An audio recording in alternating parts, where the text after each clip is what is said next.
I'm not here.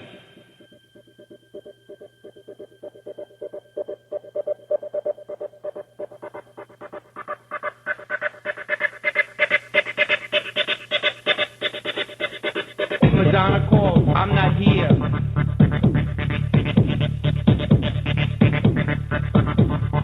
Madonna calls, I'm not here.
Watch me some Boys from El Barrio and I'll be set.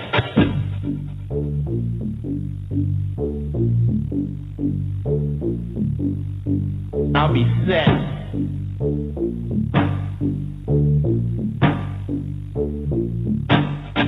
I'll be set.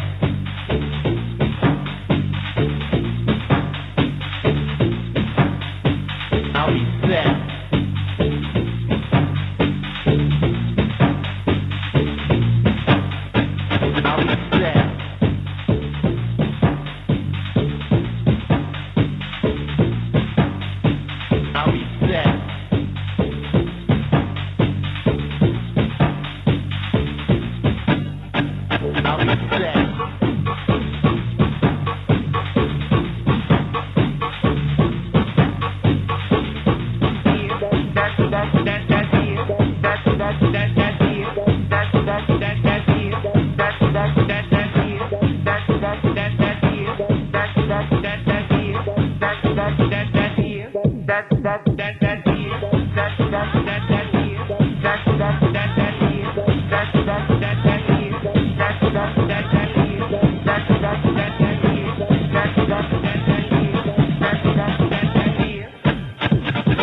Madonna calls.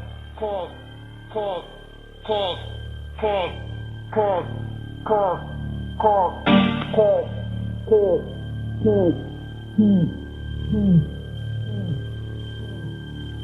If Madonna calls, I'm not here.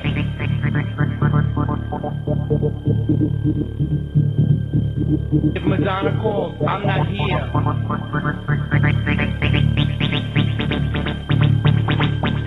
If Madonna calls, I'm not here.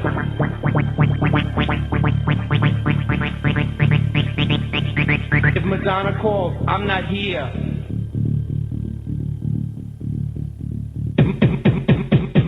Madonna calls. Madonna calls. Madonna calls. Madonna calls. I'm not here. I'm not here. I'm not here. I'm not here. I'm not here.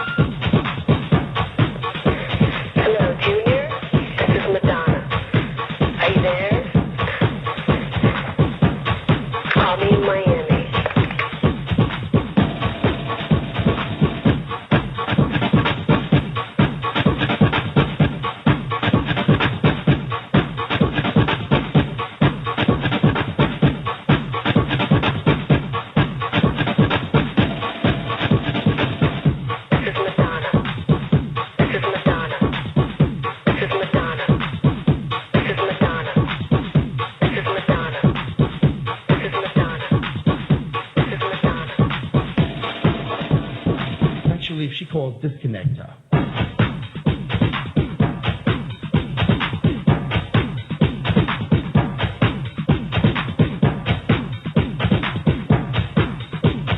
If Madonna calls, if Madonna calls, if Madonna calls, I'm not here. All right, you're listening to the Hair Radio Morning Show. It is Tuesday morning, May 19th, 2015. We're so excited to have you with us. And I have my fantastic co-host, the irrepressible Miss Pearl Walker from Memphis, Tennessee. Welcome, Pearl. Thank you. Good morning, Carrie. Good morning. Well, we are broadcasting live from New York City. We're so happy to have you join us on this Tuesday morning. It's about 60 degrees here in Brooklyn, New York, as we continue on with our show. So what about down there in Memphis? Is it going to be a scorcher down there this morning? No, we're still having rain in the forecast, so the temperatures are going to be moderate today. It won't be too warm. It'll be about 68, something like that. Okay, well, that's okay. That's not so bad. Yeah. Trust me, coming from the winter we've had up here in New York, that sounds just fantastic. Well, listen, it's exciting. It's going to be a great Tuesday, as we have each and every day of the week right here on the Hair Radio Morning Show. Coming up in our next hour is our terrific Top 25 countdown of all time. Now, this is for the natural hair icons of all time. So there are going to be a lot of names in there that surprise you. We started with our countdown I guess we started at 25. So now we're at number 23. Yes, we'll be naming who is at number 23, number 22, and so forth. So that'll be coming up in our middle hour this morning. So we want you guys to stay with us. We've got some great surprise guest interviews coming up in the broadcast today. We're also going to be kind of doing a hodgepodge of some of the greatest music of all time. So we want you and we're kind of keeping it upbeat. So a lot of club dance classic songs, big music songs, and they kind of go on a bit. So I'm hoping it'll be something that you like. And if you have something that you want to hear, certainly hashtag HairRadio20 and send it on in to us, either on Facebook or Twitter. You can always tweet us as well. And if you're online, you can just hit the chat button while we're Broadcasting. You type in your question, and we'll type a response back to you. And that's pretty much how it goes. We are welcoming back one of our wonderful sponsors, the folks at naturalbornhats.com. We want you to listen out for their commercial. We'll also talk a little later about the something we haven't really talked about lately, which are the Hair Radio Rewards points. We'll talk about that as well coming up. So lots to get to this morning. And we're going to have a great show. So we want you to kind of grab your coffee. It's a good time to do that. We're going to get some music kicked off, and then we're leading in with some of the greatest hair talk of the broadcast. So we want you this is a good time to grab that coffee and to come back. Yeah, get your coffee. Get your coffee on, as they say. And, I'm in the mood for some of these big classic songs. So, let's just, why don't we take it from there? All right. Yeah, Pearl. Let's do it. All right. We'll see you on the other side.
even the personal section, there was this ad. I couldn't believe it.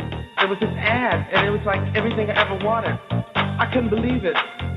It really freaked me out.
Carrie Hines from the Hair Radio Morning Show to tell you all about Hair Nation. It's a live and in-person 3-day hair and beauty extravaganza. It's coming in February 2016.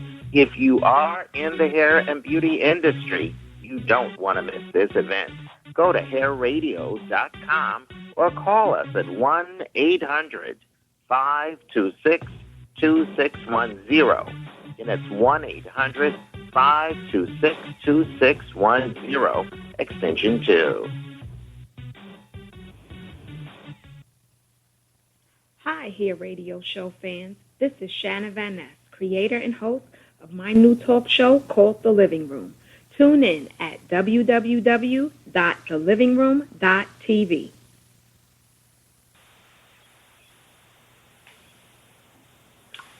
You're listening to the Hair Radio Show. I'm Carrie Hines.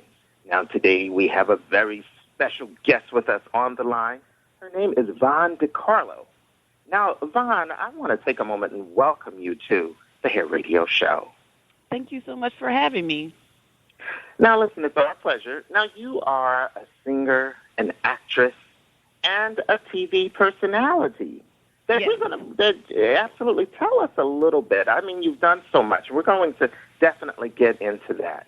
But you're kind of like the triple threat, so tell us a little bit more, about your experiences doing so much.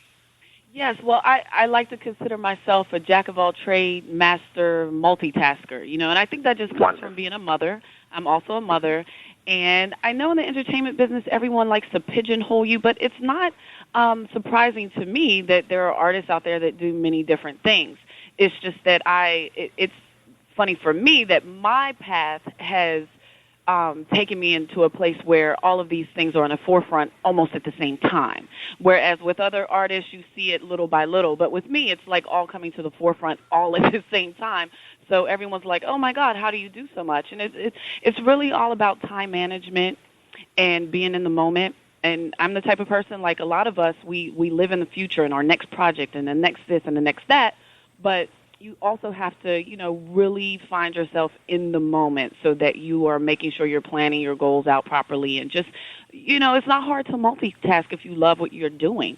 And everything that I'm doing just kind of comes naturally to me. So it's not like I'm going crazy. Although there are those moments where you're like, oh, my God. But that's where you just center. I'm very spiritual. And I just center and I just ask for directions internally in my spirit. And things are working out for me. Well, you know what? Speaking of which, you were just talking about, some of the things from your past. Tell us exactly, because you are from Pittsburgh, Pennsylvania. Yes. And, tell us about that. How did you get from Pittsburgh to these wonderful places through, on television and so forth? But how did you get from Pittsburgh to show business? Well, God, because where I'm from, Pittsburgh is a fancy way of saying small, still town 30 miles south of Pittsburgh called Clairton, Pennsylvania, where I grew up.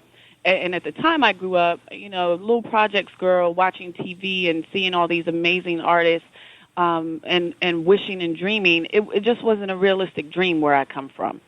So people on TV are looked at like they're not even real. So I just had it in my spirit and had it in my heart, but I had absolutely no direction. All I had was my mother, who was also very spiritual, that instilled in me, you could do whatever you put your mind to. And I believed that then, and I believe it now. And that's pretty much, the spiritual way I got from point A to point B. And to be honest, I feel like I'm at the point where I've only scratched the surface of where I'm going. Because ultimately, with all the different things that I do, I think, there'll always be a better singer, a better actor. There's always someone better, and there's always someone that you're better than. And you just have to look at your own individual path. And just for me, I just know that it doesn't matter what everyone else is doing. I'm aligned with my purpose. And the only reason things are working out for me is because that is my purpose. Wonderfully stated. Now, listen, I want you to share with our listeners right now all of the wonderful things that you do. And you're doing quite a bit. I think you made it to my radar with the hit Fox television show, Temptation Island. Really? Oh, that's such a throwback Thursday of you. Well, tell the folks out there, because they'll this is something that they will be able to.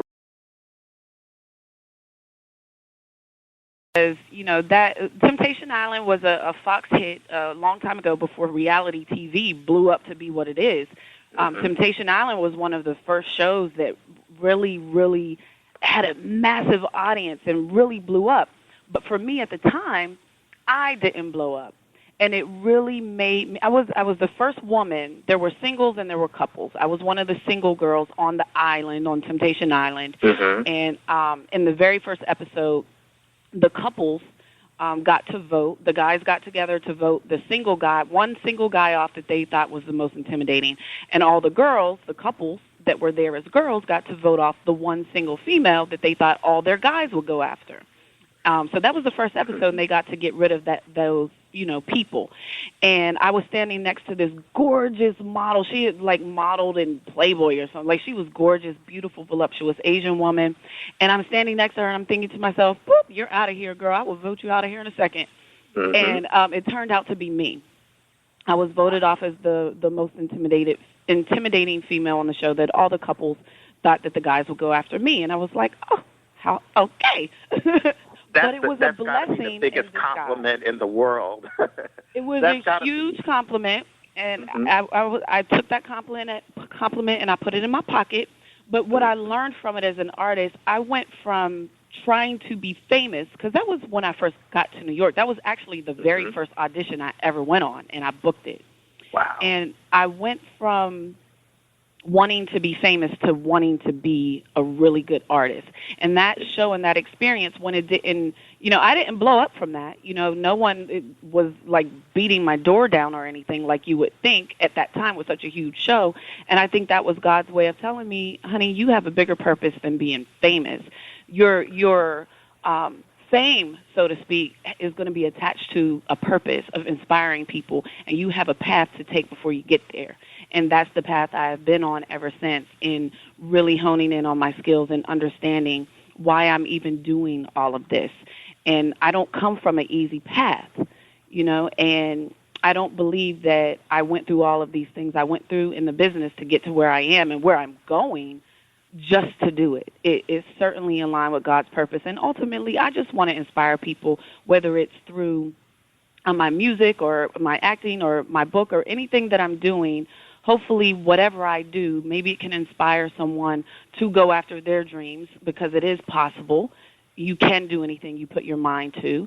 Or maybe, with my relationship expert stuff and all the book stuff that I'm doing, and the things that I do on Centric TV will help people in their relationships, because I have a lot of experience in relationships, and I definitely have a lot to share.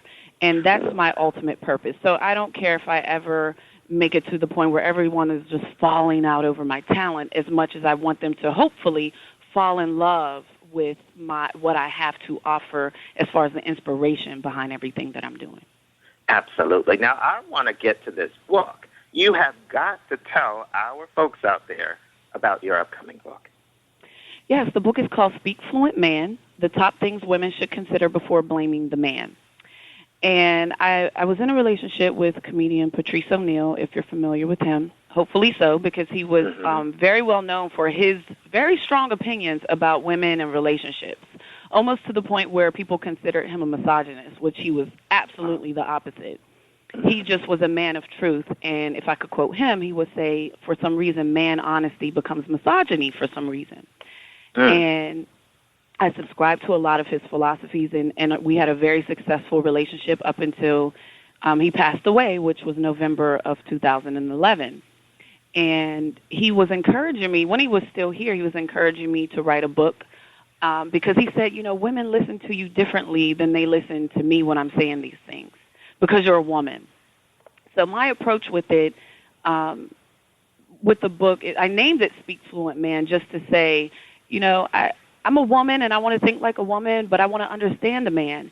And I look at learning men like how you would learn a language. If I wanted to learn Chinese, I can learn Chinese. I will probably have to, really study it, maybe visit China and get into their culture and really into the people. But just because I learned the language does not mean I will ever be Asian. But I can communicate with them in a certain way, in a respectful way, in a way that we can really gel, right?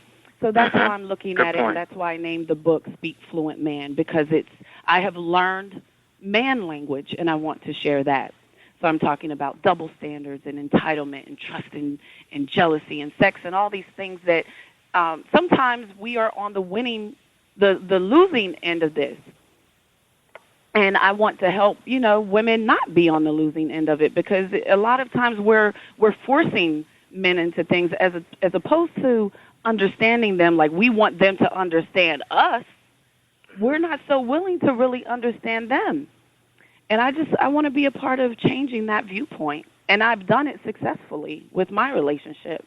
And I've learned so much. And, again, I have a lot to share. So. Well, I want to jump in with this. To Speak Fluent Man, let's take a moment quickly and tell everyone how to get in touch with you, Vaughn. How can they pick up some of these wonderful upcoming, some of these products that you have out? Well, you could go to speakfluentman.com and read up a little bit more about the book and its release date for 2015, which is coming up very quickly. And also, if you want to talk to me directly, I'm on Twitter at Vaughn DiCarlo. And I'm also on Instagram, same thing, at Vaughn DiCarlo, VonDeCarlo. And also, I talk a lot of sports. I love basketball, so a lot of stuff I talk about on Twitter is NBA basketball. So I got this nickname, Coach Vaughn, which kind of, because I'm like really, really good at trash talking in basketball. That's a whole nother area of my life that, I have a trash talk blog. It's called Hoops and Heels, and that's on my website as well, VonDeCarlo.com. But Coach Vaughn kind of morphed into coaching and relationships as well on the Centric show, according to him and her, in which I'm one of the relationship experts and comedians. And I got a digital spinoff with Centric called Coach Vaughn's Playbook, where I give relationship tips and advice with sports analogies. So it kind of encompasses my whole personality. Everything that I do kind of at some point always gets together and meshes together, and that's one of those things. Well, it sounds like a lot of fun, like the TV It really is. I am having a ball. And have the people been receptive to it? How are they Absolutely. I have a strong male fan base, of course, because on the surface it might look like I'm just on a guy's side, because I have such a guy's point of view with things, because I'm just not going to be one of those women that is out there saying men are wrong about everything. Men are not always wrong. Sometimes we're wrong too. But women, a lot of us don't like being accountable. We're emotional beings, And, you know, I've learned through my relationship with Patrice, he helped me become a better woman just by teaching me how to recognize my own emotions and be able to think logically and rationally above those emotions, how to flip every situation that I may be upset about with him or with a guy or whatever, and just going, okay, how would you feel if I was talking to you like that? Or if I came to you with this situation? Flip it first. And have some consideration and empathy for women. For some reason, think men don't have feelings or something, as if we don't have to have any empathy toward their point of view. And I think that I don't think that way, and I think that a lot of relationships fail because of that. And if I can offer a lot of my personal stories and things that are in the book that I learned with Patrice and share that, I'm not saying everything is for everybody and I have every answer, because I do recognize that people are different and every relationship is different, every woman, every man is different. But if you could take something from it and go, okay, I wouldn't necessarily do that same thing that they did, but I get how and why they did it, and now this is how I'm going to apply it to my relationship. If that's what people get out of it, then I did my job. Speak fluent man. Yes. So, definitely, we want to encourage all of our listeners out there, all the fans of the show, please pick up this book as soon as it's available. Thank you so much. Well, yes. Absolutely. Now, you've done so much. We were just talking about, some of the TV projects. What haven't you done that you'd like to do? Oh, my God. Film, Broadway. And ultimately, this is so funny to say, but I love basketball so much. When I retire, I plan on I want to be the first black woman to own like an NBA franchise. That's like long-term dream, but it's in me. I could do it. That's like way, way down the line. I'll be like, I don't know, 60, 70 years old and still with my fierce skirt and with my hair blowing in the wind like Beyonce, and I'll be like one of the guys really with my franchise. But yeah, I want to do more film. I definitely want to do more television. I love doing television, especially with a network like Centric, because Centric, the first network designed for black women, they really encourage you to be you. According to Him and Her and Coach Vaughn's Playbook was like the first opportunity I had where I was really being me and really delivering what I have to offer. So I love working with them. I'm actually in one of their big promos. They're doing a big promo right now, launching the network as the first network designed for black women, and I'm in one of their major promos talking about how, I'm proud to be part of it. I'm half black, half white, but that means me too. And I was talking about, big ups to my mom for having 2 black kids. So they let you be you.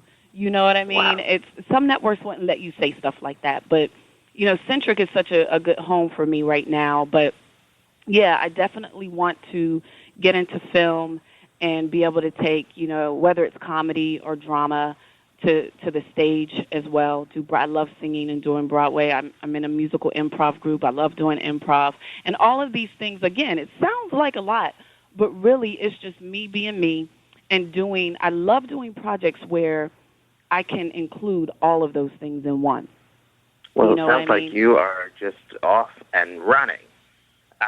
You mentioned about the improv. Let's get that in a little bit. So tell us a little bit about the musical improv. Musical improv, I'm in a group called Good Catch Comedy, and basically we take an audience suggestion and we do a full narrative.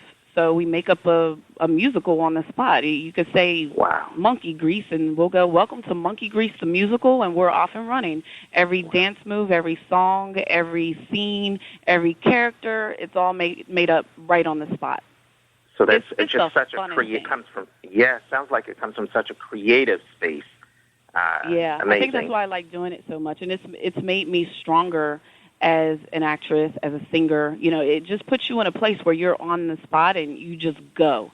It's definitely a technique to it, and you need the group. You feed off your group, you feed off the piano player playing what they're playing, and certain moods are set. So there's definitely, a structure to it. It is a learned skill, but it's all made up on the spot, regardless, and it's so fun. And I actually was working on my one-woman show for many years. Again, a lot of my projects that I'm working that are coming out next year have been things that I have been working on for years. That's the other thing. It's not like these things are coming out of the woodworks.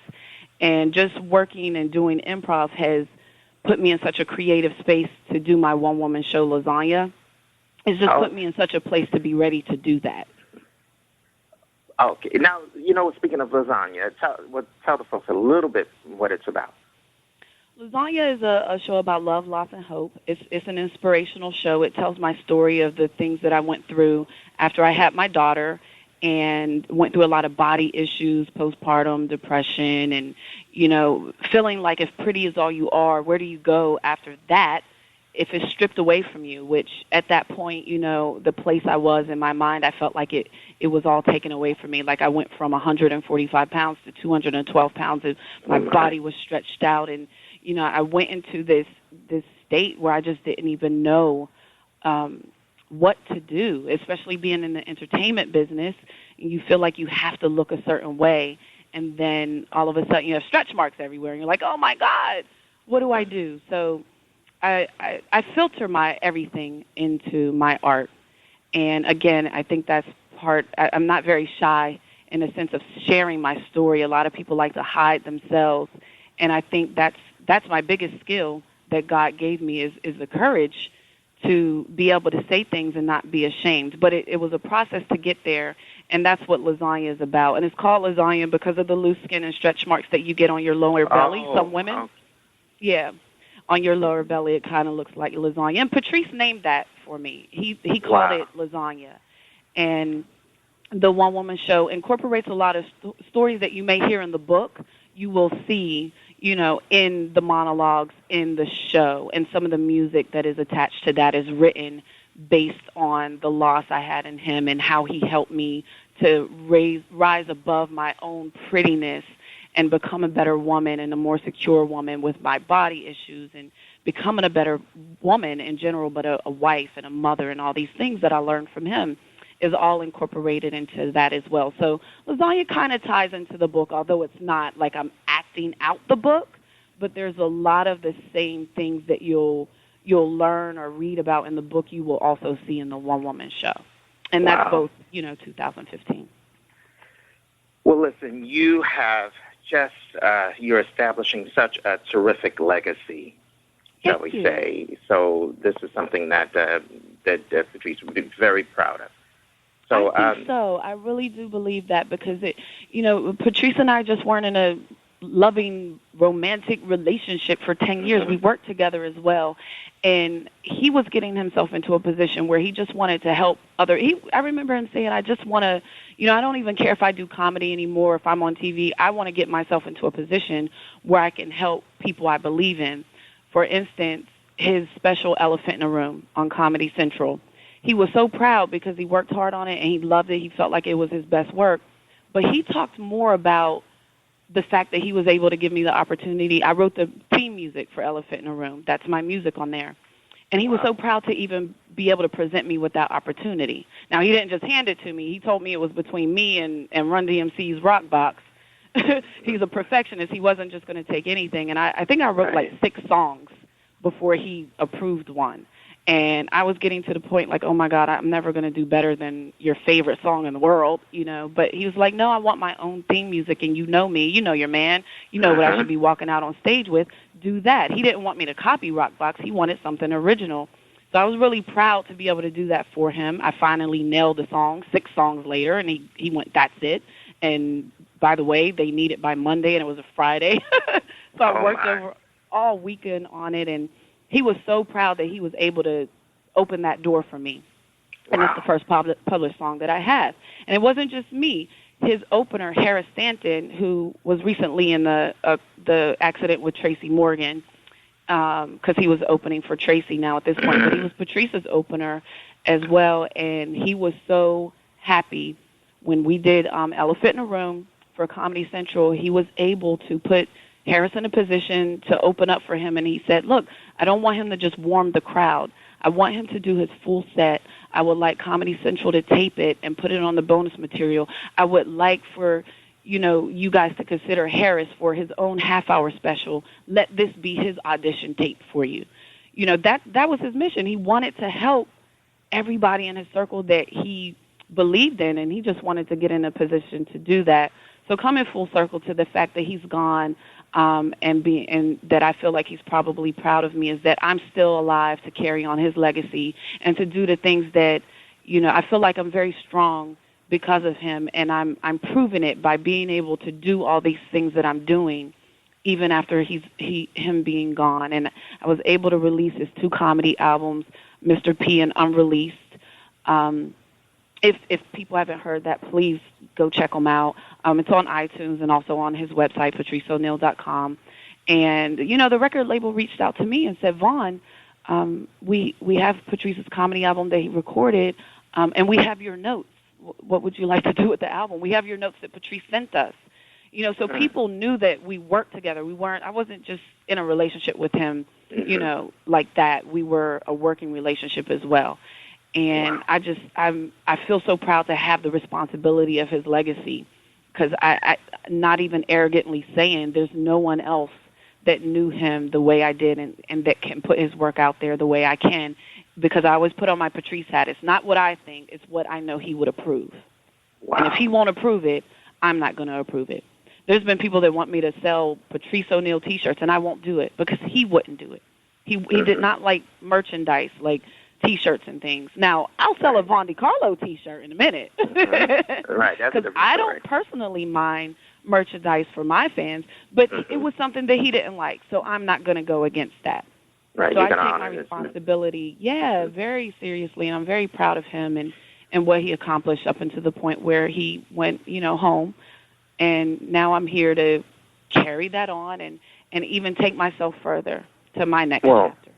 Let me tell you, folks out there, you've been listening to Von DiCarlo, singer, actress, and TV personality. And I want to take a moment to just really, really thank you for being with us today. You're just doing some extraordinary things, as you've pointed, definitely. And we want to wish you all the happiness and success that's waiting for you ahead. So please feel free to come back and join us anytime that your schedule allows. Which means we'll probably never see you. Okay, I hope so. No. I am a master multitasker. Don't ever forget it. Jack of all trades, master multitasker. And feel free to hit me up on Twitter at Von DiCarlo. And if you hashtag Coach Vaughn, ask me about relationships, ask me about anything NBA basketball, I will reach back out to you. Any last shout-outs to anyone out there? Oh, my goodness. That's so much pressure because there's so many people that, I should be shouting out. But I will definitely shout out Centric TV because I'm loving what they're doing over there right now. And I'm loving the position they have me in with them. So big ups to Centric and all the moves that they're making. And I just, hope to continue making those moves with them and everyone there. And my publicist, Angelo, at Double X Exposure, who hooked this up. He always helps me meet great people like you. So I have to be very grateful to that. Absolutely. And before we let you go, we just want to remind everyone the book, Speak Fluent Man. Look out for it. Thank you. Thank you. You've got it. And thank you so much for being with us. Folks out there, stay with us. There's more of the Hair Radio Show to come.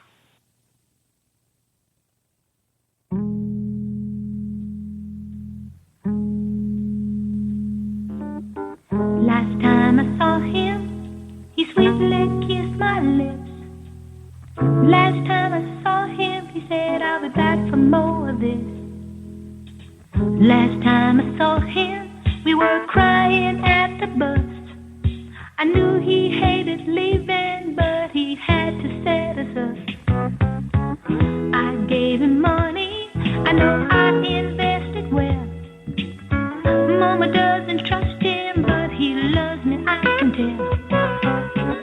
Each day the Greyhound arrives at 9 o'clock, but I don't stop my crying till that last man gotten off.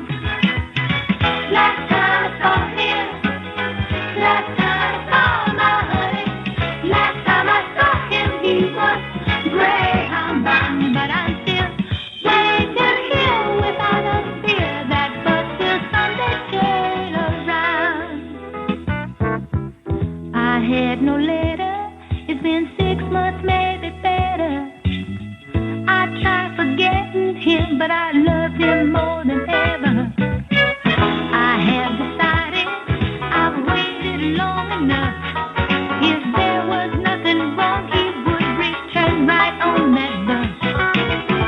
There must be trouble, so I'm leaving on the double.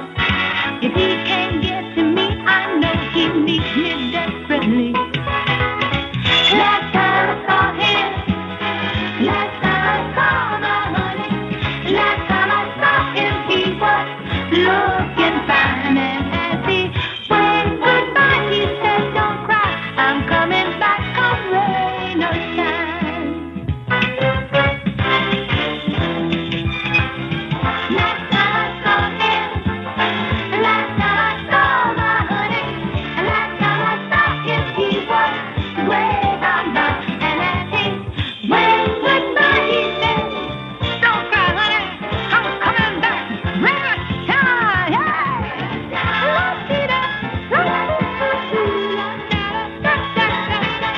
Last time I saw him, he was looking fine. And as he waved goodbye, he said, don't cry, I'm coming back, come rain or shine. You're listening to the Hair Radio Broadcast Network. I'm Kerry Hines. We have with us a very special guest. Her name is Sakina Nzinga. Welcome to Hair Radio. Thank you, Kerry. It's a pleasure to be here. Now, Sakina, I want to first of all, we certainly were going to talk about natural hair and the product line that you represent, New Ade. But first, let's tell the folks a little bit about who you are. Well, it's a pleasure to be here again, like I said. A little bit about who I am. I would say I am a beauty entrepreneur, a spokesperson for New Ade hair product line, and a healer of aspects, I'd say. All right. Now, New Ade. Mm-hmm. What exactly is New Ade? New Ade is a line of moisturizing hair oils that can be used for scalp treatments, hot oil treatments, oil rinses. You would use it for lock maintenance. There are different ways that you can use hair oil in that way, you know. But New Ade, it means new crown in Nigeria, Yoruba language.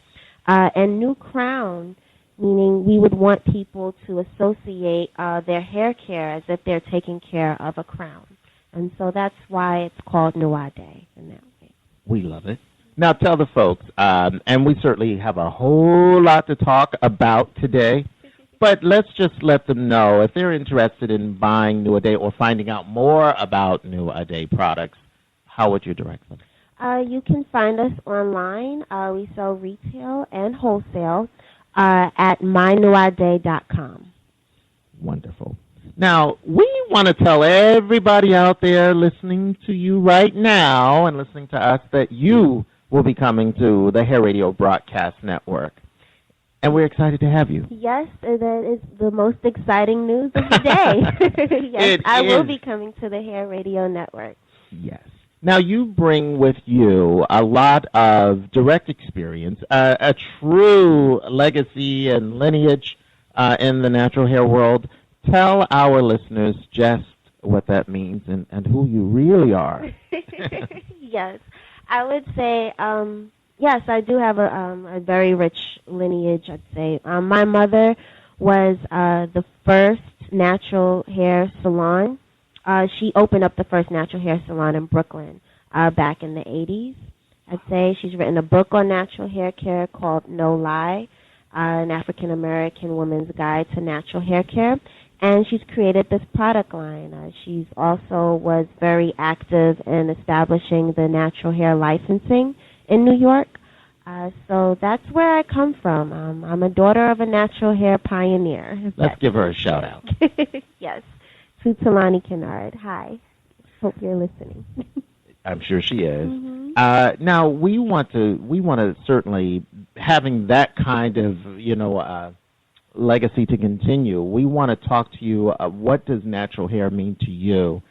because times have really changed along the way, and Yes. we certainly will talk about that. But what does natural hair mean to you? Well, natural hair really is. Yes, I would say that the definition has changed a bit, but I more so focus on healthy hair care. You know, I want people to kind of get away from saying the word natural in that sense, only because you don't want to get caught in saying that term and defining your hair care process. You know, you can be natural and use protective styles like braids and twists and locks to express yourself artistically, but is your hair healthy? That's more important.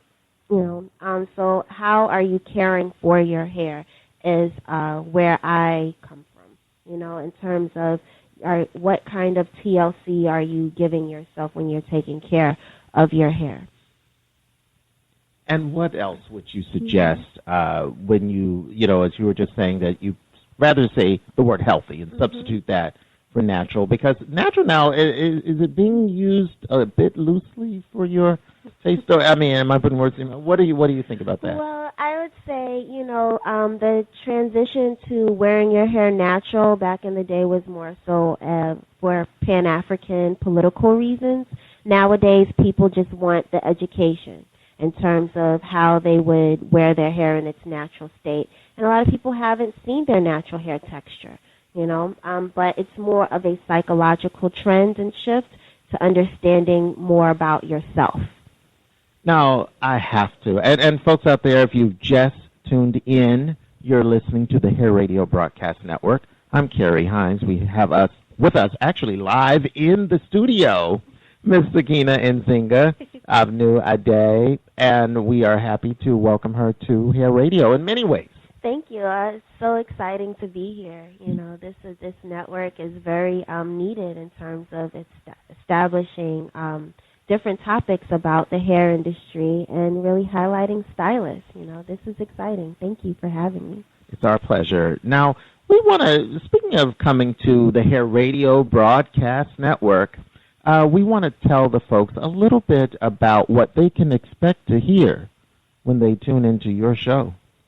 Well, my show. Yes, my show. Your show, yes. This will be, I will really be highlighting styling techniques geared towards healthy hair care. And, you know, we'll definitely be sponsored by New Ade, which is a healthy hair care product line. But I would really like to talk about hair adornment and bridging the gaps in hair care and black hair care. So not just natural hair, but, you know, people who use chemical styles as well.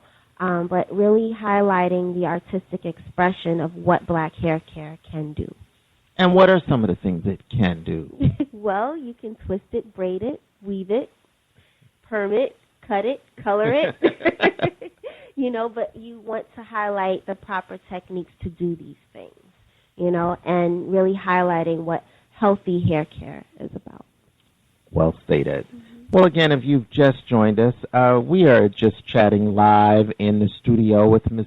Sakina Nzinga of New Ade, and soon to be on Hair Radio as one of our program hosts, sharing with you her wonderful lineage in the natural hair world, and also talking about healthy hair care and a little bit more. Let's go back to that. How do you think?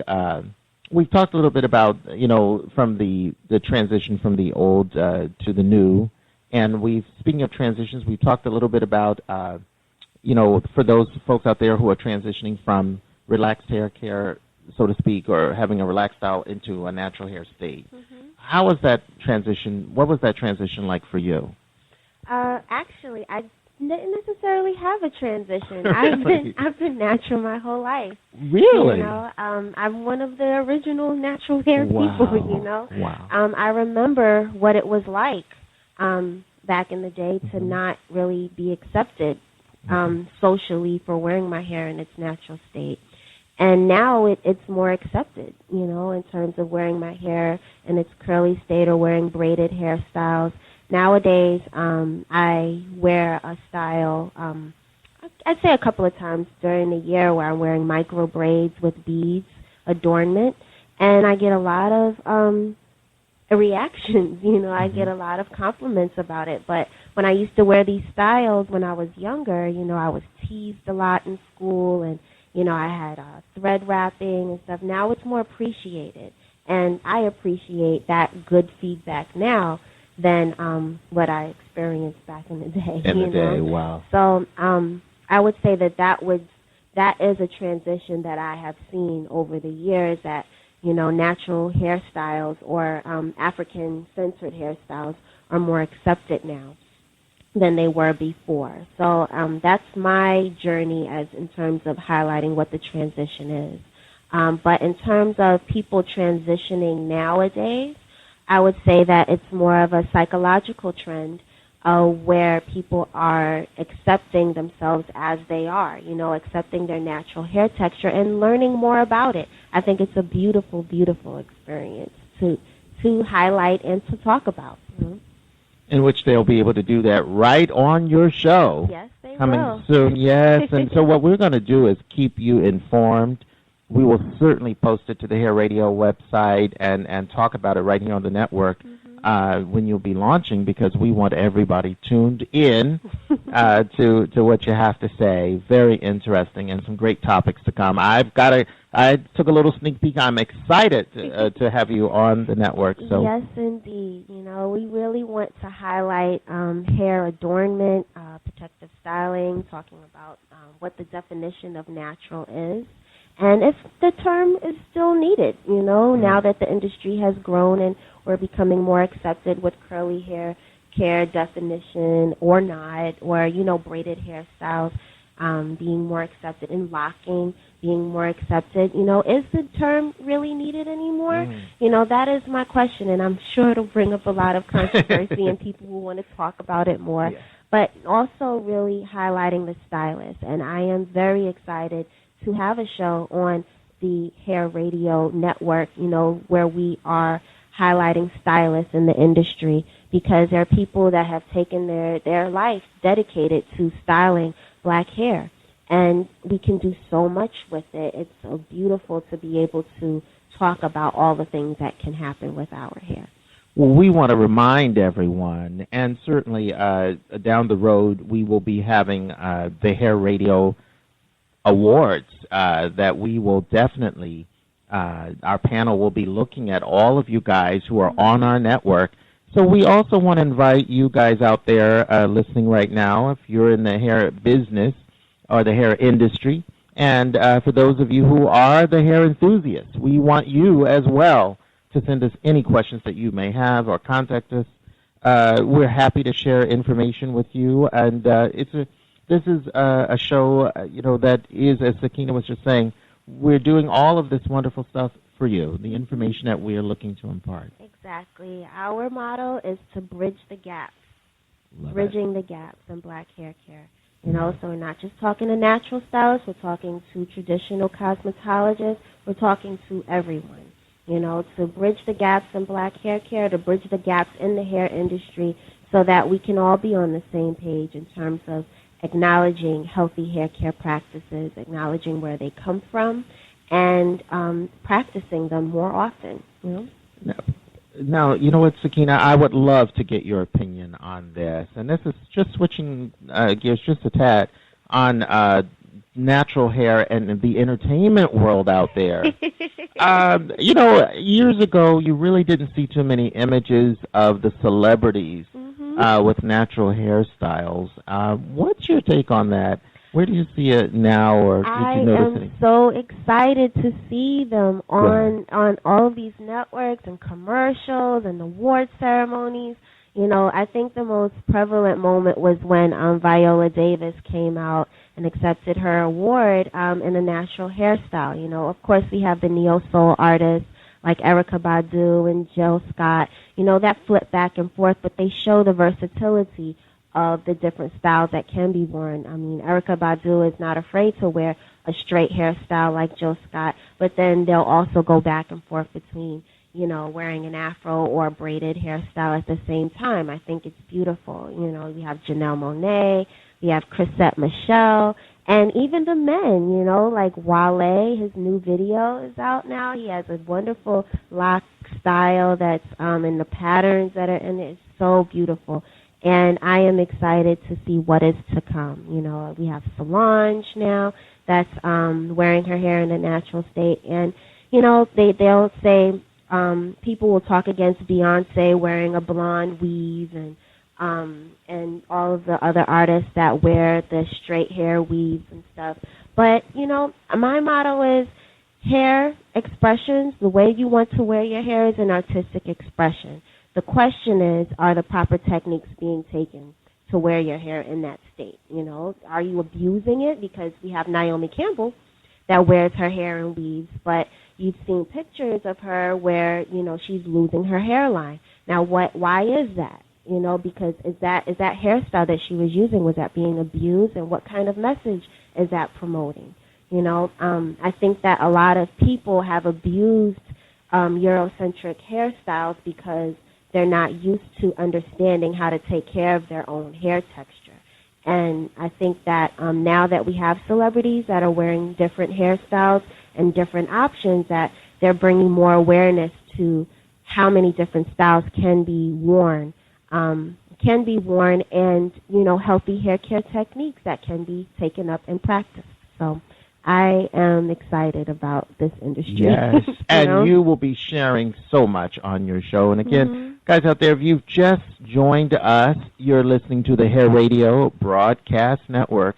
I'm Kerry Hines, and we've been chatting with Miss Sakina Nzinga of New Ade, and soon to be right here on Hair Radio, the Hair Radio Broadcast Network, and some of the topics that are coming. Now, for the industry in general, Sakina, what do you see in general for the natural hair world?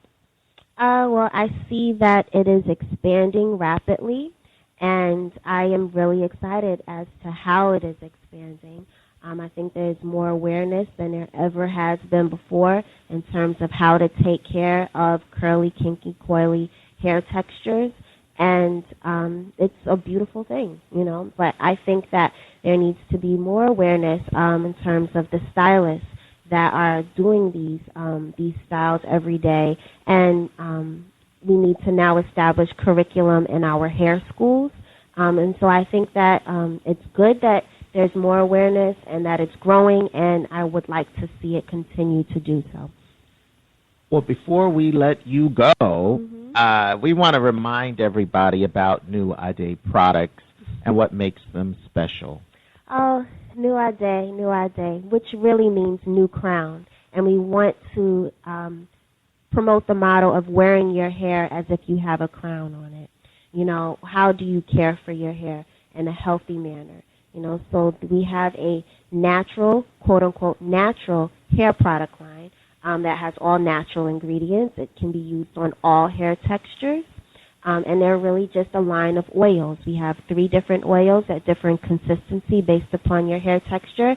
And there are 6 different ways that you can use it. You can use it as a moisturizing scalp oil.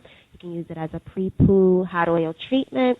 You can do oil rinsing, deep conditioning treatments. You can use it as a lock maintenance style conditioner. And even natural heat protection when you're flat ironing and all of that.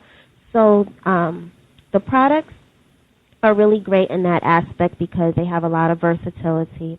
And it's really just oil. And we're going back to the original way that people used to take care of their hair in a natural way. You know, you want to use natural products. The products consist of peanut, olive, and castor oil as a base. And they are very supportive in that way. So you can find the products online at mynewade.com. That's M as in Mary, Y, N as in Nancy, UADE.com. You can find us on all of the social networks, Facebook, Twitter, Pinterest, if you just search at New Ade. And, of course, on the New Hair Radio Network, you will also be able to find us. We are featured in a few salons around the country, and you can find out where those locations are at mynewade.com as well. Okay.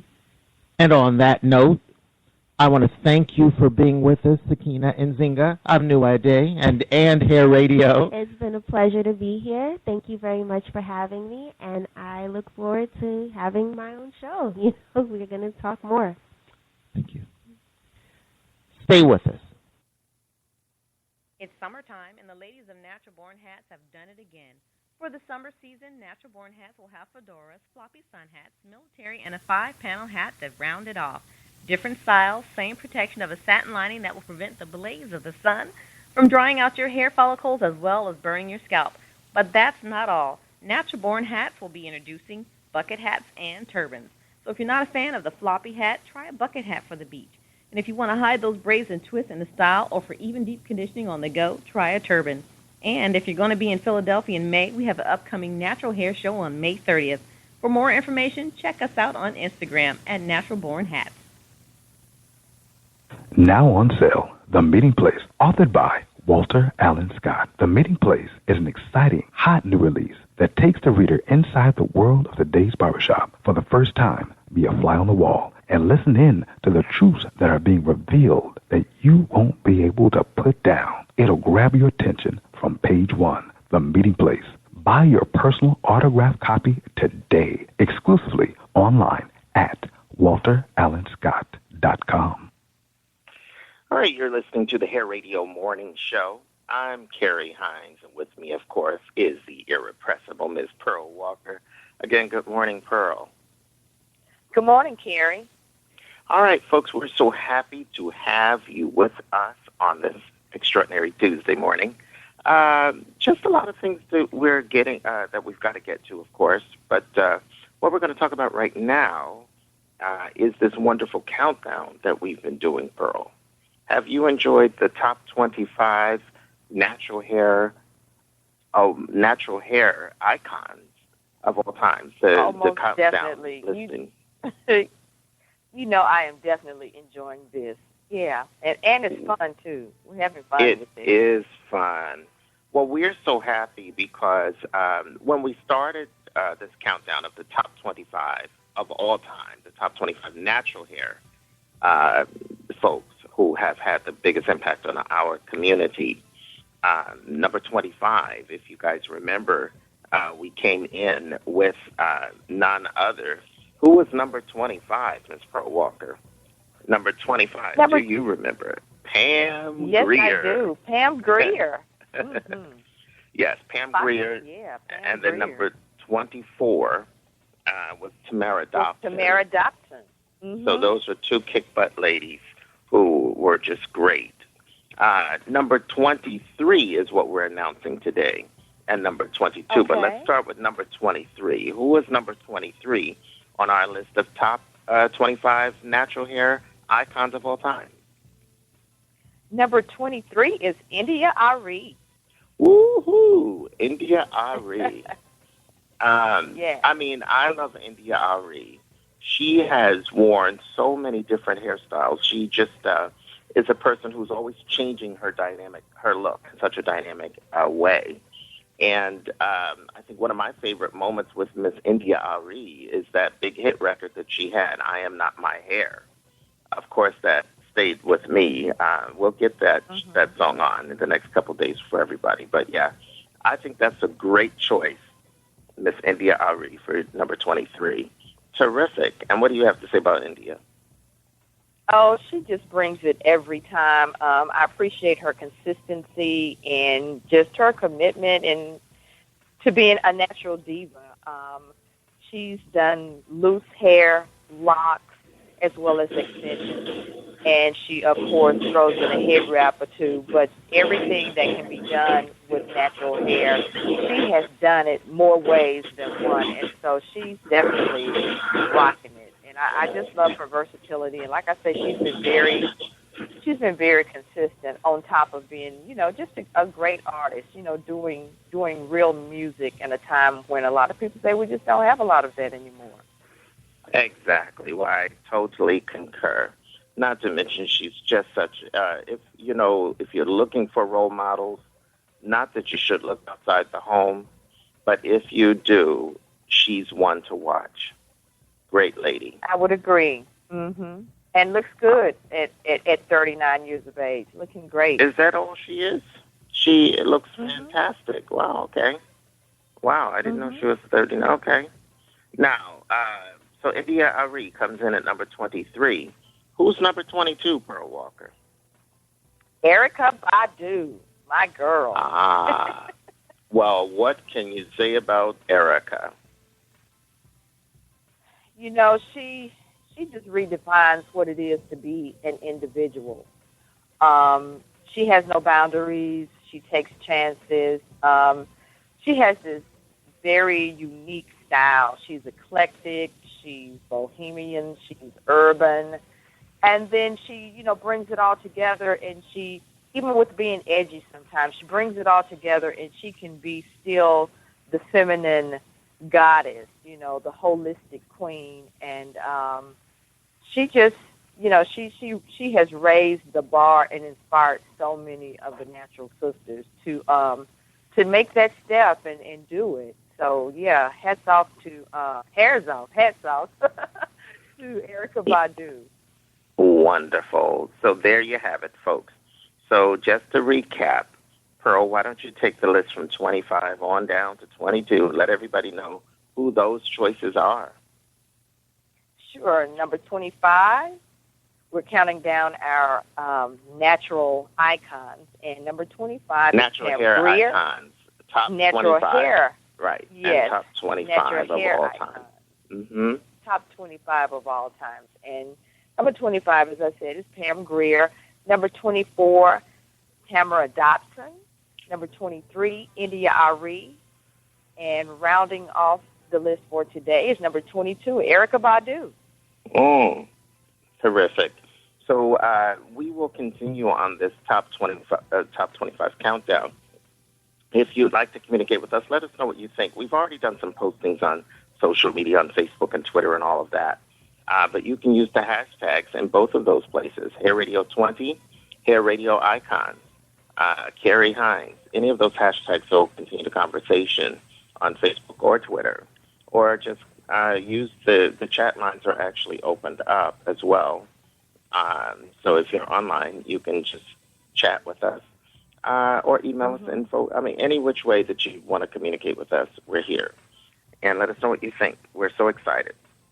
We'll be continuing with our wonderful list as we kind of make our way throughout some of the upcoming broadcasts. So the next installment, we'll take it from 21 and 20. You're going to be surprised who's number 21 on our next installment of this series. So definitely stay with us for all of that. Now, speaking of coming up, Miss Pearl Walker, on some of the upcoming broadcasts, on Wednesday's show, which will be on the 20th, tomorrow's broadcast, we're going to actually feature and just have our in-studio guest, which is really exciting. She's always with us for the entire hour, and that is Miss Shanna Van Ass. She'll be with us tomorrow live from 7 to 8. So in our middle hours, she'll be with us to talk about community things and all of this. I think she has some things that she wants to kind of get off her chest. So we look forward to having that discussion on air on tomorrow's broadcast. Thursday, we're going to be doing more countdowns. We also have the Hair Radio Awards. What's going on with the Hair Radio Awards? Who's in the lead, can we say? Well, hold on. We're going to say, let's save that for Thursday, Pearl Walker. That's coming up on Thursday's show. I was just going to say, you can still vote. Yes, but hold on. Yes, you can still vote, but we're going to talk about it on Thursday. Friday, we've got Annie Malone, more about Annie Malone, the Annie Malone Association, coming up on Friday. So a lot of good things we're working on here on the Hair Radio Morning Show. Mm-hmm. We are so excited to have you guys stay with us. And we've been playing a lot of the big music that has really kind of inspired us and kind of gets us up and going. So we're going to, along that same line, we're going to continue with this great recent song and one of the biggest dance classics of all time. So it's going to be a good little break for us. So this is the time to enjoy the music and grab your coffee. We'll be back on the other side of the music with great interviews. So stay with us.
Kerry Hines from the Hair Radio Morning Show to tell you all about Hair Nation. It's a live and in-person 3-day hair and beauty extravaganza. It's coming in February 2016. If you are in the hair and beauty industry, you don't want to miss this event. Go to hairradio.com or call us at 1-800-526-2610. And it's 1-800-526-2610, extension 2. If you want to get rich in the hair business, then you need to get educated. Visit us at www.hairradioschool.education. Do you want to be inspired by the hair and beauty industry? Then education is going to be key. At the Hair Radio Online School, we offer great enrichment courses, awesome business classes, and much, much more. And most classes are under $99, making them affordable. The Hair Radio Online School is now open for enrollment. You can contact us at hairradio.com or call 1-800-526-2610. That's 1-800-526-2610. You're listening to the Hair Radio Morning Show. I'm Kerry Hines, and we have a very special guest with us today. Now, she's from a company called Regiment Systematic Beauty. It's Miss Renee Beavers. Welcome to the Hair Radio Morning Show. Thank you, and good morning. Yes. Now, listen, I want to jump on in, Renee. You have to tell everyone, what exactly is Regiment Systematic Beauty? Well, Regiment is actually a product line. It's actually a system that really is about simplicity. I've been in the industry for 27 years, and I know that like most professionals, most stylists, we have 7 hairsprays and 7 setting lotions and 8 oils and 25 shampoos and 25 conditioners. And when you get busy and in a rush, it becomes very frustrating to duplicate success. Mm-hmm. So for me, I decided years ago that simplicity really was better than just focusing on creativity. And Regiment was birthed out of frustration of companies making promises to us, and, you know, we buy into their marketing and their advertising, and we promote them to our clients, and then our clients end up loving the product along with us, and then those same companies end up in big box stores, which sends our clients to big box stores. So I think that we needed something that was for us and by us, that was going to enhance our industry as well as simplify our process. And that's what Regiment is. And that's what Regiment is all about. Listen, you've been, and let's just go back a little bit. I want to tell all the listeners where you guys based, and a little bit more about this wonderful development in this area. So, where are you guys from? Where are you based? We're actually from Detroit. We're a military family. We've lived all over the United States. We're presently living in Alabama. We're going to be launching Regiment. Our launch debut will be in Detroit because that's our home. Okay, so you are really excited about this wonderful launch. So you've got to tell us about that. What are you hoping to get out? What are you hoping to share with everybody about Regiment in this launch? Well, one of the things that's extremely important to me is community. I believe that we are much stronger together. And because I grew up in a city where entrepreneurship and community support was such a big part of our culture, that has been something that's always kind of driven and governed the way I've done business. So I don't see Regiment as just a means to an end. I see Regiment as a vehicle to restore the respect and the prestige that we once had in our industry. I see Regiment being a vehicle to reestablish that. Wow. Well, I love the product design and the plans that you guys seem to have everything all set up. And we want to encourage everybody to find out about Regiment. So why don't you share the website as well? And we'll talk more about some of the specific products that you guys are rolling out. Okay. Our website is www.regimentbbeauty.com.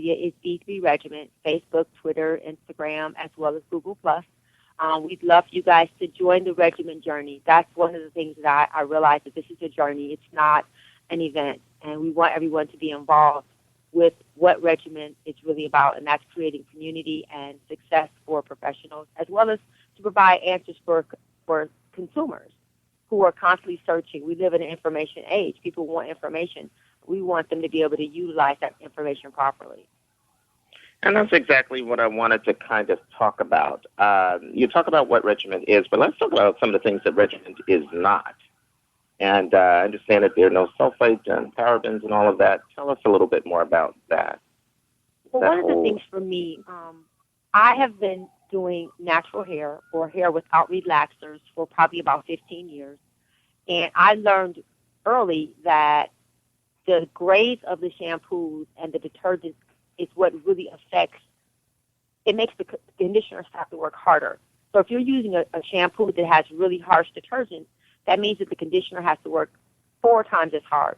So I learned early that in order to ensure the health of the hair strand, the elasticity, the moisture, its ability to hold and maintain styles, it started with the shampoo. And so one of the reasons why our shampoos are sulfate-free is because sulfates are harsh detergents. I know that there's a lot of, it seems like it's almost like a cult movement with everywhere with going natural. We initially all started off natural. When we were little, everyone had natural hair. It was called a press and curl. And I think that now we've kind of forgotten that, and we're making it something more than what it is. But it is really about science. Healthy hair starts at the scalp. And most of the products that make claims about repairing split ends, and that's why I say Regiment is not about marketing, it's about science, because the only way to repair a split end is with shears. You need your end strength. So we start with products that are sulfate-free. Our conditioners are infused with organic extracts because oils and things like that add moisture as well as a protectant to the hair. So what makes Regiment different is that we're taking into consideration the habits that people have. It's not just your texture, it's your habit. You can have 2 people with the same exact texture, and if they have different habits, they're going to get different results from the same product. So what we want to do is kind of dispel some of the myths and the rumors and give people professional information. And if you're looking for advice, it should be from professionals. If you have something that's dealing with science, something that is basically dealing with systems, it needs to come from a professional. And that's what we want to go back to doing, is giving the professional the voice of being the subject expert. Wow. Well, listen, folks, if you have just joined us, you're listening to the Hair Radio Morning Show. And we are talking with Renee Beavers, and she is the developer consultant working with this company called Regiment Systematic Beauty. And I'm loving this. What I've read is that you guys now, the product line that you have, Regiment, actually works on different hair types, like folks with natural hair and those who don't have natural hair. So how does that, I've never really heard of anything like that. Tell us a little bit more about that. Well, one of the things that our mission is to bridge the gap between the natural and relaxed hair communities. There has become this battle between natural and relaxed, and if you use heat or if you don't use heat, if your hair is type A, B, C, D, 1, 2, 3, versus really thinking about, if you think about it at the simplest level, chemically, structurally, everyone's hair is the same. And your texture may be different, but it's about what you do to your hair. One of the things that I know to be true is that for years, professionals were the authority on your hair because there were a lot of things that we used that people didn't have access to. What we've forgotten is that now that consumers have access to the same tools that professionals use, without the knowledge of the professional, they're not getting the same results. So when you look at someone who has natural hair and someone who has relaxed hair, if both of them don't use heat on their hair, they're going to have basically the same condition of hair. Or if you take 2 people who use heat on their hair, whether their hair is relaxed or natural, their hair is going to be the same condition. So I think we've made the culprit the wrong thing. We've made the culprit relaxed versus natural. And really the culprit is the habits that you have. If you're using heat every day, if you're not drinking water, you're not sleepy, you're you're not wrapping your hair up, you're sleeping on cotton. All of those habits are a bigger factor than just if your hair is relaxed or natural. So what we want to do is create a sense of unity and help people to understand that we're fighting the wrong battle. We're focusing on relaxed or natural rather than hair habits, stage in life, and the present condition of the hair. Well, it sounds to me like the one commonality that should be there is healthy hair. Exactly. And, okay. All right. Well, I have to say, and I want to let folks know again about this wonderful company and how they can get a hold of the products. And now the clients, those who are the enthusiasts who are listening right now, should they speak with their stylist about these products? What would you tell them the next step to get them? What I would say, and one of the things that we're committed to is, like I said, I am in the industry. I've been in the industry. I've stood behind the chair. I know what it's like. So I wanted to provide something different. Our company is a direct sale company. Our company is designed to provide quality products for professionals as well as consumers. The products will be sold to consumers by professionals. They can actually purchase it from their stylist in the salon, or we also have something called a beauty bash, because women like to make decisions in groups. And so Regimen is going to be different. We're going to provide different opportunities for streams of income for professionals, because you want to be able to take care of your family and provide, but you also need the balance of home and work. And so we're going to be able to provide them with alternate ways of making money other than just retailing it and using it. They can also provide information to people who don't go to the salon.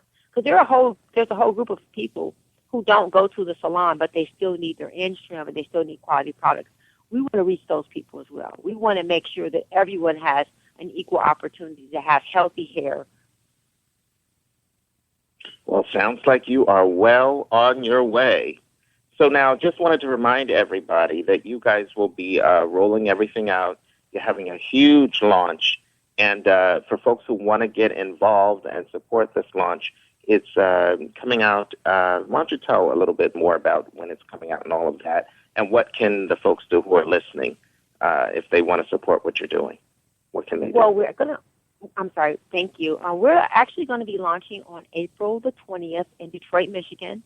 And one of the reasons we're launching in Detroit is because that's where we're from. That's our home. And it's a city that has had a lot of adversity.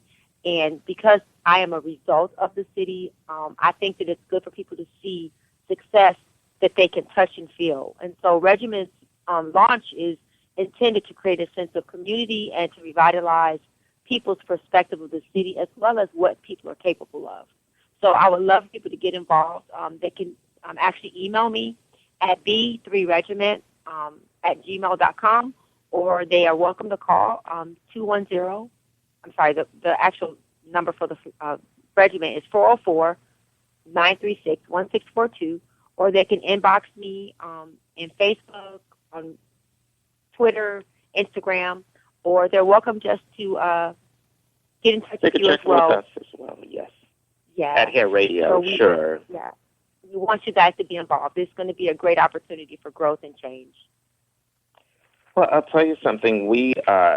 We'll keep an eye on you and these wonderful products that you are rolling out. And I have to ask you something. I was just wondering, since you are someone who has traveled all over the world, with coming from a military background, your family being in the military and so forth, but did that help to shape, the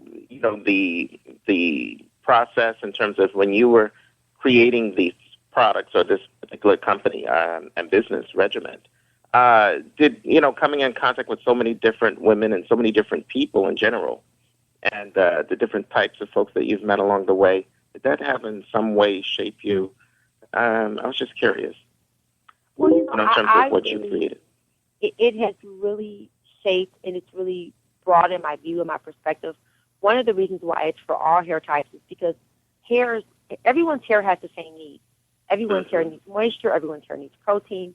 And one of the biggest issues that I see with women, no matter what their hair texture or no matter what their race is or their ethnicity, is humidity. When people are combated with that, that is overwhelming. I mean, I've been in cities and I look at people and like, oh, wow, your hair is swollen. So humidity is a big issue no matter where you live, and so is the tools that people use. So I think for me, what shaped me is going to all these different places and living in different cities and meeting different people and realizing that as many places as you go, people basically still have the same needs. And so while it's made me more open and sensitive to diversity and culture, it's also made me realize that from Europe to Louisiana, humidity and heat are a big issue, and those are the things that we have to really try to tackle and combat and give people solutions that are results oriented, not just marketing, not just telling people what they want to hear, but that the product actually does what it's supposed to do. Well, listen, I thank you, and I want you to just let folks know that they need to listen out for your new commercial right here on the Hair Radio Broadcast Network. And we're going to be keeping everybody informed when you come out with this item. I mean, it looks like it really is going to revolutionize what's happening out there. So good luck to you, and we'll be here to support you.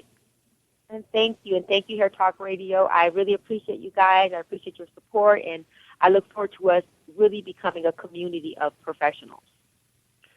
On that note, keep it right here, folks. There's a whole lot more of the Hair Radio Morning Show to come. Stay with us.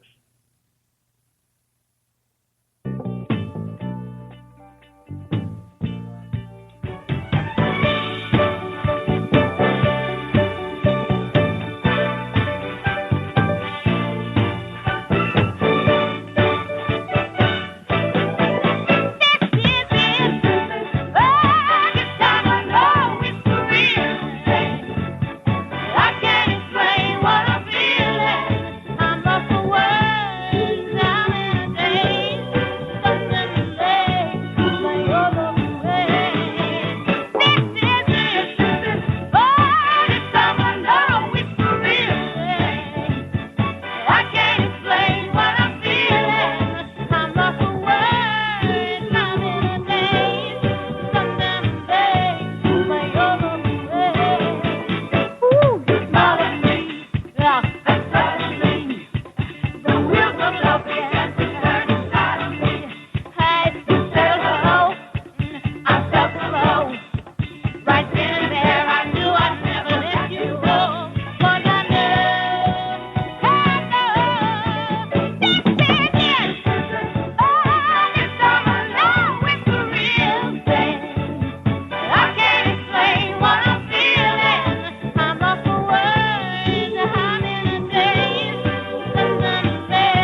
You're listening to the Hair Radio Morning Show.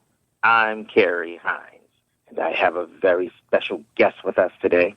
His name is Dr. Joel Freeman. Now, he is the founder, CEO, and president of the Freeman Institute.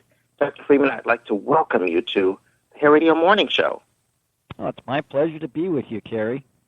Absolutely. Now, first of all, we've got to start at the beginning. Tell everyone what the Freeman Institute is. It's a company I started back about 21, 22 years ago, and we have 8 arenas of expertise, and that ranges from workshops and retreats and keynote addresses to culture change, reality-based organizational change, and then I do executive success coaching. I do Black History and Diversity Day presentations, and I have a whole aspect that deals with entrepreneurship and business intelligence and creativity, and then do open registration seminar events for communities, and then also develop the Rosetta Stone replica. The Rosetta Stone is not the language software company, it's the actual artifact that was used to cracked the code to hieroglyphics back in early 1800s, and the original is in the British Museum. It was made in Egypt on the west bank of the Nile. They found it in 1799. French soldiers did. But anyway, I have the world's first and only full-size 3-dimensional replica that's available for the general public, and also have my own publishing company and other projects we work with. So that kind of gives you pretty much a quick overview of the Institute. Sure. And tell the folks out there, where is the Institute located? And we'll take it from there in terms of what it's all about. Sure. It's in Maryland, not far from Annapolis, Maryland. Okay.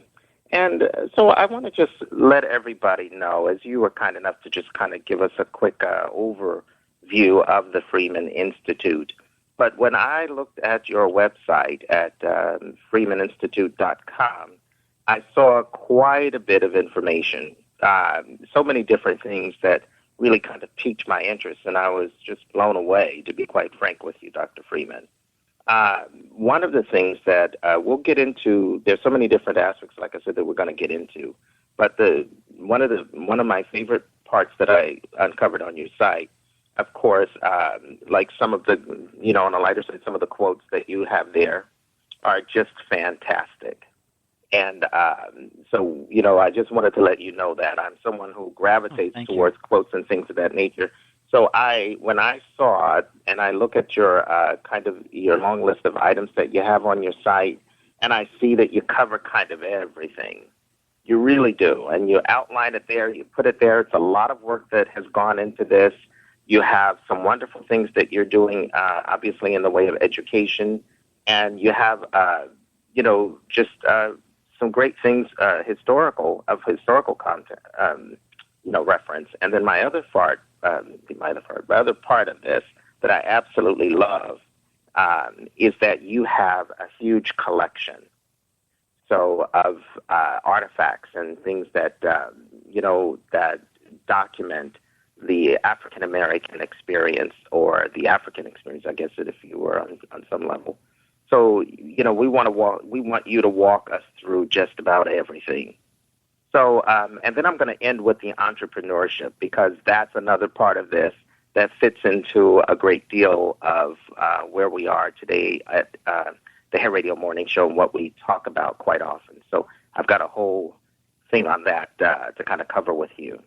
So let's talk about this particular, before we even get into Annie Malone, which we will definitely get into, let's talk about I think I saw something that you had written, a documentary, if you will, on a white man's journey into, or through Black America, I think it was.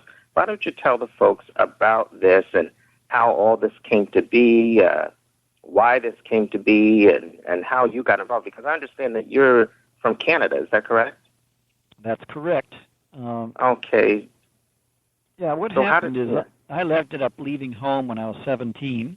I come from a little town of Three Hills, Alberta, Canada, and left home at 17, just started hitchhiking all around North America, long-haired hippie, dope-smoking fool, and just traveled probably 6,000 miles on my thumb, pretty much all around North America.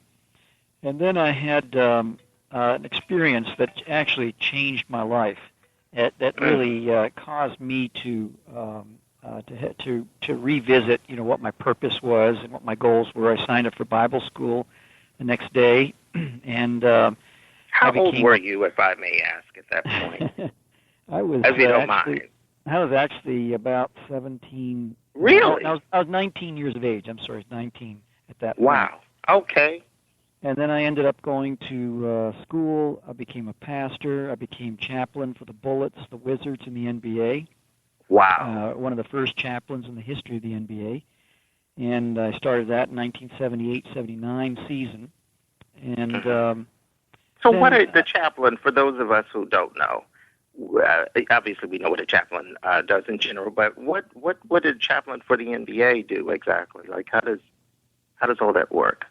I'm actually writing a book about it right now called Finding the Open Man, subtitled The Surprising Benefits of Unselfishness. And basically the whole idea behind being a chaplain is to be a confidant, a friend, someone without any hidden agenda, someone who keeps everything in absolute confidence and is just there for the guys. Is not there to take, but to give. And it's such a rare situation for so many NBA players because most people have a hidden and sometimes not so hidden agenda. And so sometimes they don't even know for a year to 2 years what their real agenda is for some people that want to get close to them, either through their kids, their wife or family, parents. They try to get through to the player. And so really I didn't know what to do. I didn't know how to do it, and so I just knew I could love these guys unconditionally, and I could be a listening ear. I didn't always have the right thing to say, perhaps, but I could at least listen.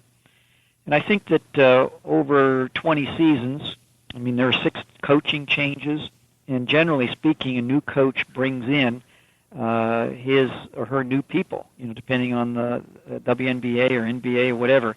They just clear the deck and start with their own people. And to have survived 6 coaching changes, I still shake my head. It's remarkable to me that even happened. But it was a great ride. Got to know a lot of players and their families, and that, in a nutshell, is what it's all about. So you probably, well, I also understand that you used to get a lot of questions from these guys, and that's kind of what also helped to prompt you and kind of push you forward with, getting to have a deeper understanding. So what kind of questions did they pepper you with? Well, what happened is of course, you can imagine when I was 25 years of age when this happened. And my first season, and I've always looked rather young, and you can imagine I probably looked about 16 or 17 years of age when I was 25, and so they're looking at each other and saying, "You mean we're supposed to spill our guts to that guy? You got to be kidding me!" And so it was earning their respect, but I think that they were testing the seams of my soul and trying to, and the sincerity of my heart, by asking questions. It's probably unconscious. I don't think it was a conscious grilling or anything like that. But over time, they began to ask questions like, what did Jesus look like? What part did people of African descent have to play in biblical and extra-biblical history? Just questions like that I found that I did not have the responses to. Heck, I didn't even know what questions to ask. And so what happened is that little by little, it forced me to start researching so that I could have some type of a credible response to them. Then you fast forward. That was my first inkling, real inkling, that I needed to grow and expand. I never was interested in history in school, but that got me started. Then you fast forward to about 1995, I met a gentleman by the name of Don Griffin. He was the senior HR manager for a company, and by that time in '93, I had stopped pastoring and decided to take my pastor's heart into the business world. So I launched my own company called the Freeman Institute.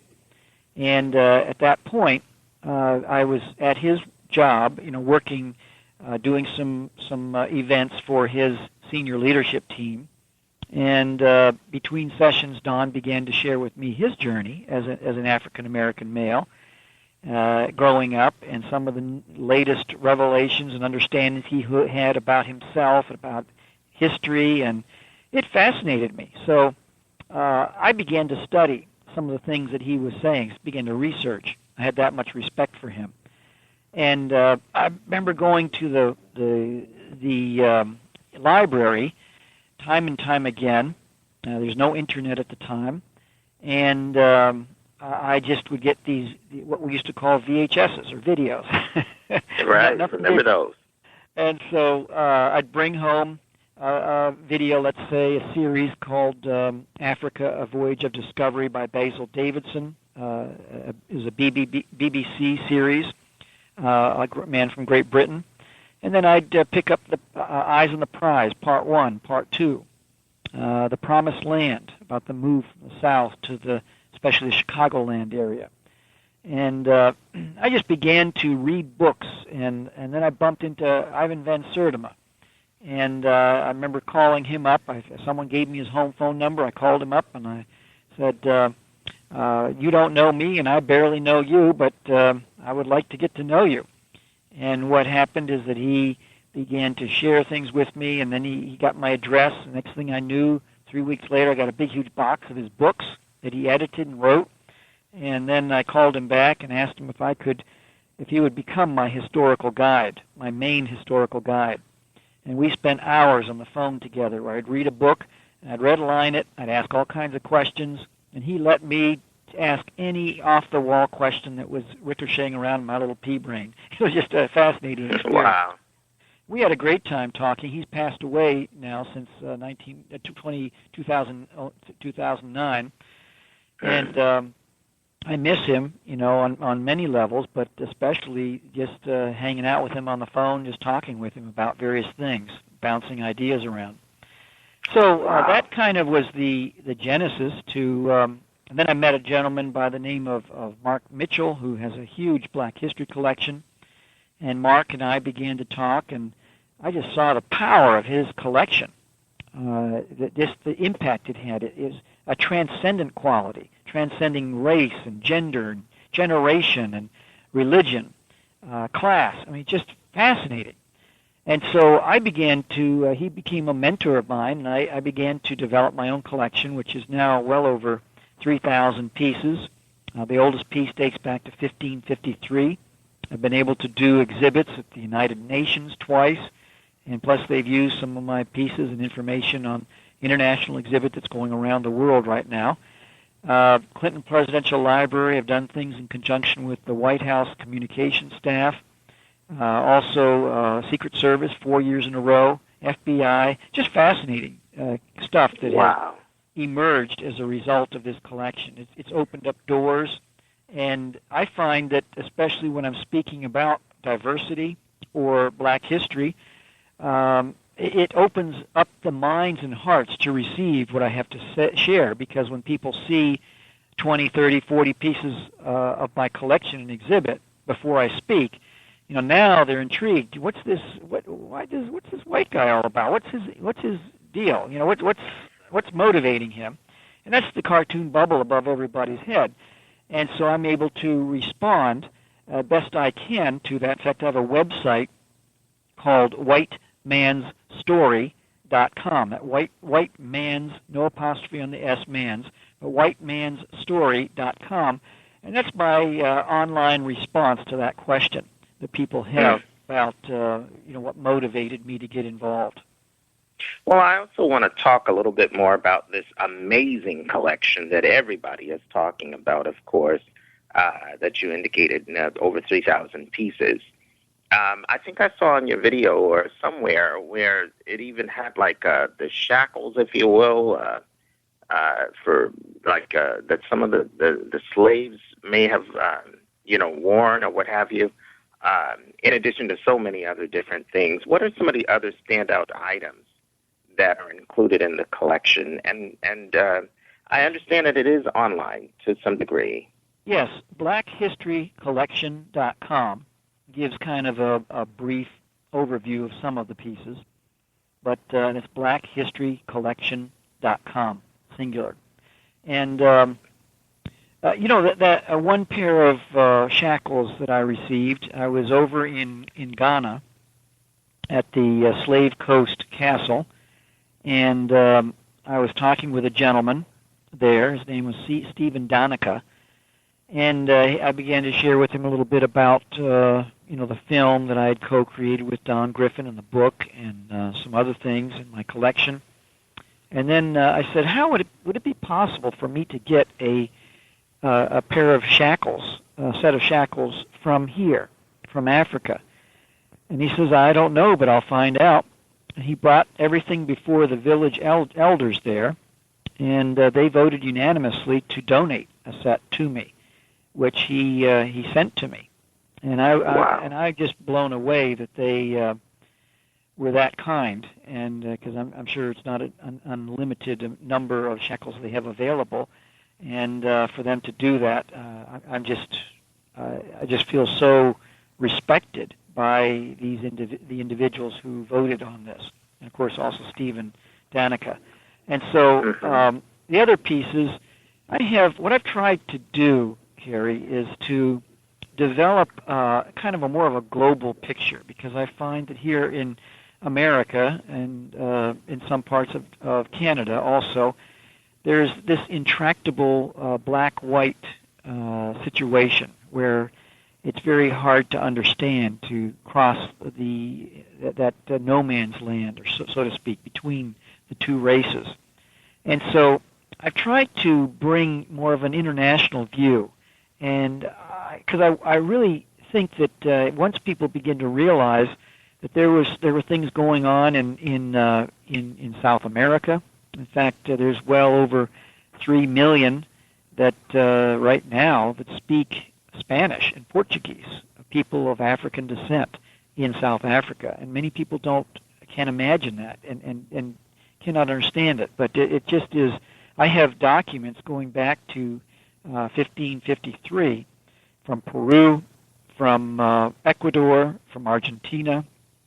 Some of them are written in Old Spanish, so that even if someone knows Spanish today, they cannot even read these other documents. You have to have a specialized understanding about the Old Spanish script. And these are all slave documents.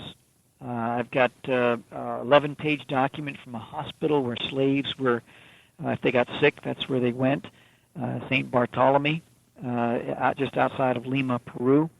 And it's just an astonishing thing. And then also what I've tried to do with the collection is I tried not to spend so much time documenting the horrific nature of the slave trade and all the rest of it, even though that's a part of the picture and is a necessary part of the picture. What I've tried to do is to showcase the inventiveness of it and the creativity of people who have been under the boot of slavery and the trade, and and what have you found for the most part? Right. Well, what I've discovered is I developed a metaphor that is not new, but I've applied it to this situation. It's called Blades of Grass in a Concrete Jungle. I commissioned a 90-second animated video that people can see on YouTube, Blades of Grass in a Concrete Jungle. And what it basically is they create as a metaphor for all the horrific things that have happened, ranging from lynching, the Black Code laws, and just the Depression, where blacks were hired last and fired first, and just so many issues that it's impossible to exaggerate the horrific nature what people endured. But then we talk about the blades of grass who came up through, cracked through, and sometimes exploded through the concrete. So the thicker the concrete, the more inspirational the story. So by using this metaphor, it gives permission to talk about the horrific nature without it being a downer. Because then, as I mentioned, the thicker the concrete, the more inspirational the story. Once we begin to understand how terrible it was, and then we see the accomplishments of individuals in spite of how terrible it was, my goodness, to myself, I say, man, I think I've got problems. I mean, here's an example of somebody who had everything stacked against them, and they still made something of their lives and an inspiration to their families. I mean, we all have concrete internally. Stuff like, hey, I'm dumb, I'm stupid, I can't make it, I'm a fraud. If people really knew what I was all about, that's the stuff that echoes in the minds and the hearts of just about every human being. And at one point or another, that can actually rob them of their purpose and their potential. Right. And so that we all have that internal concrete. I'm too short, I'm too fat, I'm too skinny, I'm too tall, I'm too this, I'm too that. My ears are too big, my ears are too small, my hair is not enough. All that kind of stuff that gurgles around. But then you add to it the systemic issues in a culture that provide external concrete that actually can become so terrible and so demanding of a person's attention that it can actually cripple them and come rolling over them and just say, well, I guess I'm nothing. I might as well commit suicide. I might as well do something harmful to myself so that I sabotage my own success. But here are people that came up through it in spite of it, and that to me is, I just shake my head, and every time I see pieces from Annie Malone and Madam C.J. Walker and Frederick Douglass and Toussaint Louverture and other individuals, Marcus Garvey, I mean, the list goes on and on and on of individuals. Pearl Bailey. It just is astonishing to me what these individuals accomplished. And so what I've tried to do is develop a touchstone, if you will. For instance, like Pearl Bailey, I have the actual check that she was paid for her part in Porgy and Bess. And really? Someone, I'm not going to tell you how much it was, because someone might say, how much was that? I'm going to say you have to go to blackhistorycollection.com and do a search for Pearl Bailey, and you'll find out how much she was paid for her part in the movie that came out in the early 50s. And so it just is amazing when you think of what people like her accomplished. I have Ethel Waters, her contract, her book, His Eyes on the Sparrow. It was a smash bestseller. And I have the actual contract signed by her and her co-author, the one who, the ghostwriter, not the ghostwriter because he was declared that he wrote the book, but co-author with her, Charles Samuels.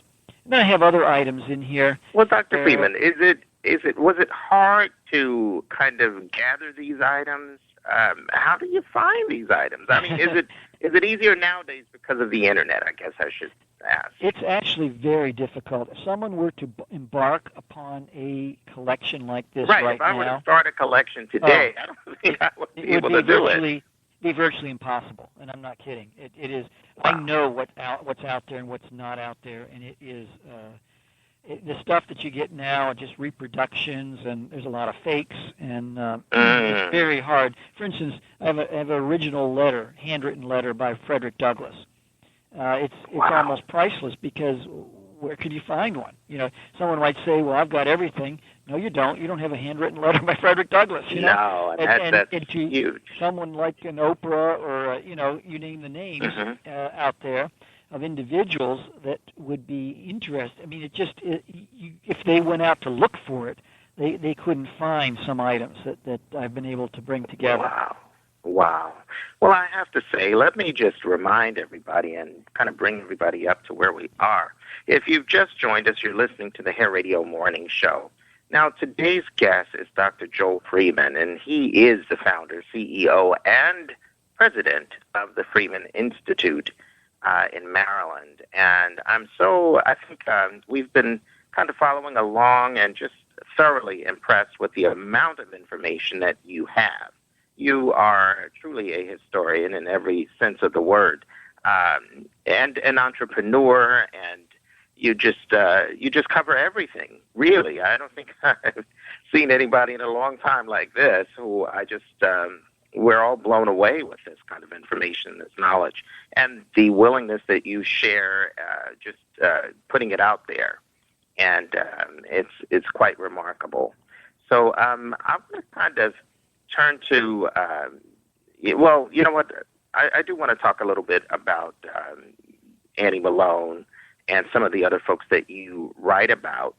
And I know we kind of glossed over the book a bit that you wrote with the gentleman Don Griffin, I believe. Don Griffin, yes. So so I want you to talk about the book specifically.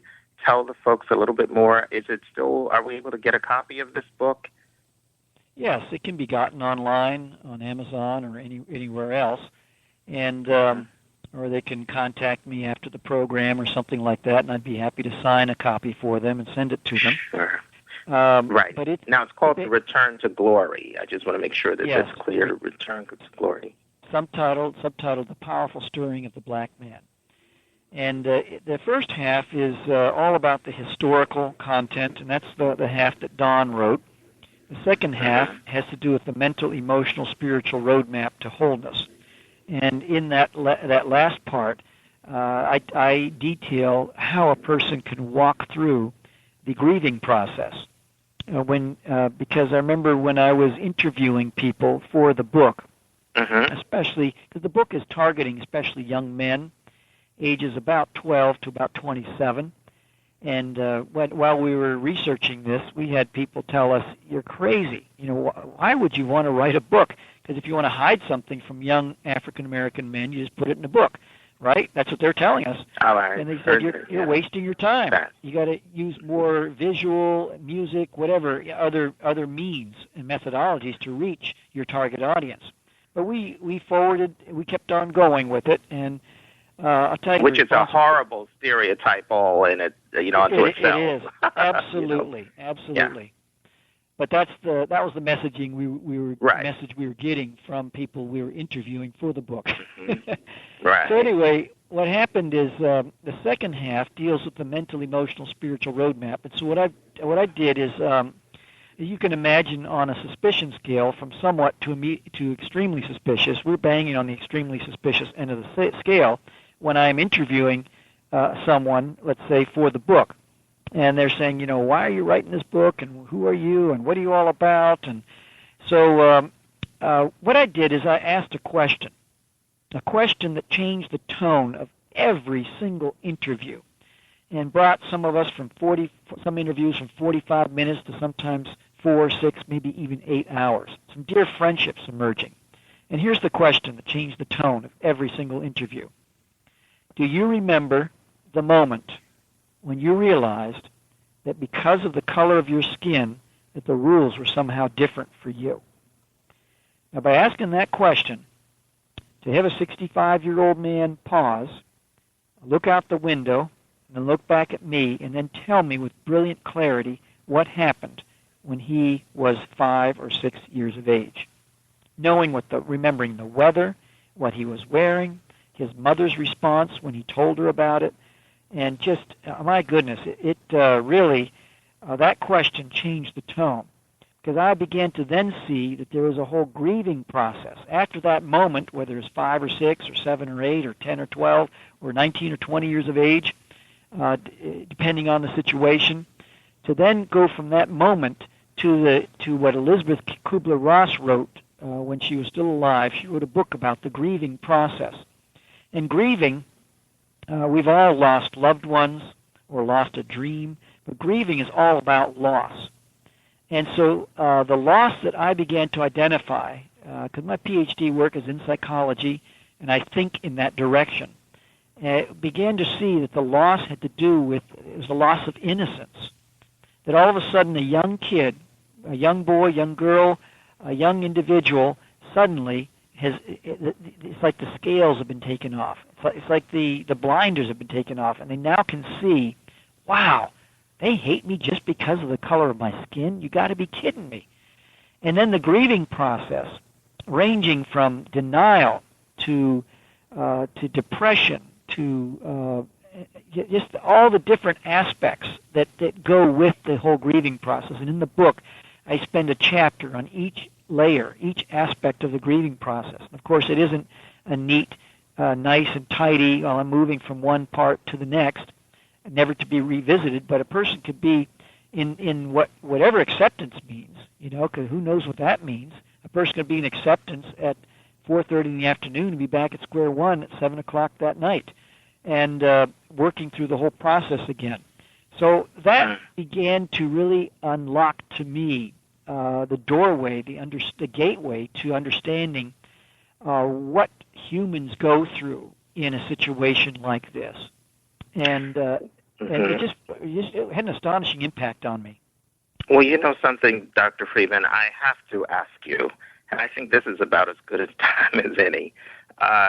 When you see all of the things that are happening in the country in these current times, and you being a person of faith and education and all the above, and what can you say, and how do you I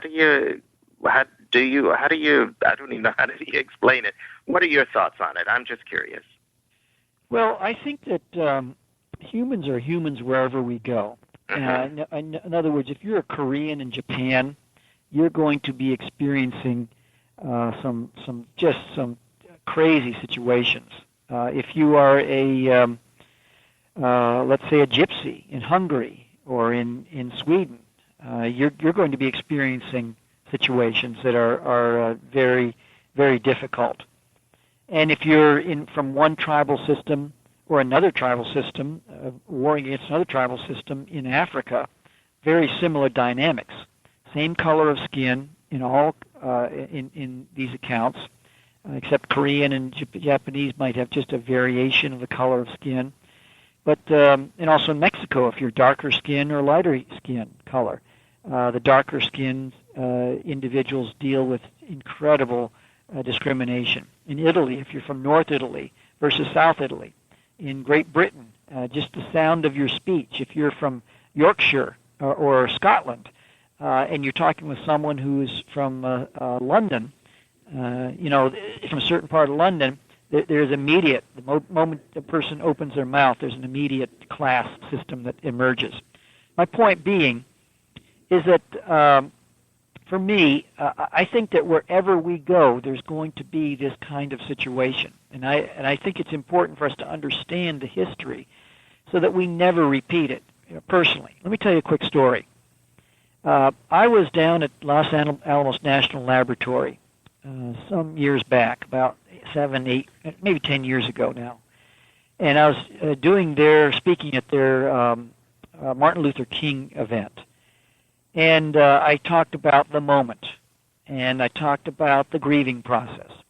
And there was a gentleman there who was very high up at Los Alamos National Laboratory at the time, a man of African descent. He came up to me afterwards and began to share with me his story a little bit. And then after he shared with me his story, he said, he says, when I experienced the moment, when I realized because of the color of my skin that the rules were somehow different for me, he said, it was like a hurricane force wind came against me. He was no more than about 6, 7 years of age. And he said, in fact, by the way, when you think about a hurricane, it takes about, 75 miles per hour for a wind to get a name. And he said that what happened is that he said, I learned as a young man how to lean into the wind. I learned how to have a sense of humor in the midst of the wind.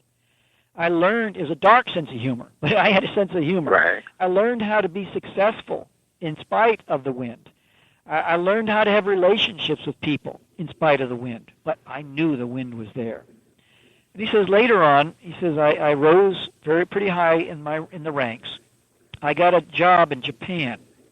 He said I went to Japan and got a tour there.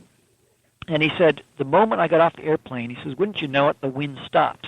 And remember what I said about the Korean and Japanese. If you're Korean, the wind is at about 120 miles per hour for you. But as a man of African descent, he said the wind has stopped for him. About 3-4 weeks later, there were a delegation from D.C. came to visit, and he said they met at a restaurant, and he said within the first 5 minutes, he said at the restaurant, he says, I felt the wind pick up again. It was just crazy and strange. Then he looked at me. He's a no BS kind of guy. He looked at me straight in the eye, and as serious as a heart attack. He said, for some reason, I don't feel any wind coming from you. Now, Carrie, I don't know. It just struck me so incredibly hard what he said to me. And I thought, I got in the car. I mean, we're in I had to get to Albuquerque to get on the plane to come back to Baltimore. A couple of times I had to pull over because I was crying so much, because it meant so much to me. And I just, at that point, I began to pray, I began to talk to God. I said, I never want to be a person who sponsors the wind for my wife, for my kids, for my next-door neighbors, people at church, people wherever I go, and be in cross-cultural situations. I don't want to be a sponsor of the wind. And not if, but when I do sponsor the wind, I just want to be man enough to go to that person, whoever it might be, and ask for forgiveness and apologize and repair as best as I can. And I think that is a metaphor, if you will, for how things can change. It's one by one, people reaching out, and in spite of the pain. Henry Nouwen wrote a book called The Wounded Healer, and I think that's what it's all about. That in the midst, in spite of our wounds, in spite of the history, that we all seek to understand before seeking to be understood. That's what Augustine said in the 4th century. Wow. Seek to understand before seeking to be understood. Those are words worth embroidering. But I love what's that. cool about that statement is that it doesn't preclude the need to be understood, but it's all about understanding. And I think if every one of us, within the sound of my voice, myself included, if every one of us over the next 30 days said, I am going to seek to understand before seeking to be understood, with our spouses, with our kids, with our next-door neighbors, everybody, and just, I think it could have a profound impact on our, on the quality of our lives, on our experiences, and the impact on our work experience, everything that we can imagine. So that's what I think it needs to happen. And so every pore in every bone, every tissue in my body, every cell in my body, I want to be committed to that. I want to be committed to impacting other people, like the hot coal principle. The old days we had the hibachi grill, and you put the briquettes in there, and there's only one or two that are hot, and then you kind of bring the other ones that are cold, you bring them up next to the hot ones, and you hope they catch fire. And so I just think if we can get just some people that are hot coal, briquette coals, and with this message, and little by little, the whole purpose behind the collection. I hold things lightly. That collection, the whole purpose of the collection is to help create an opening in the hearts for people to hear this message.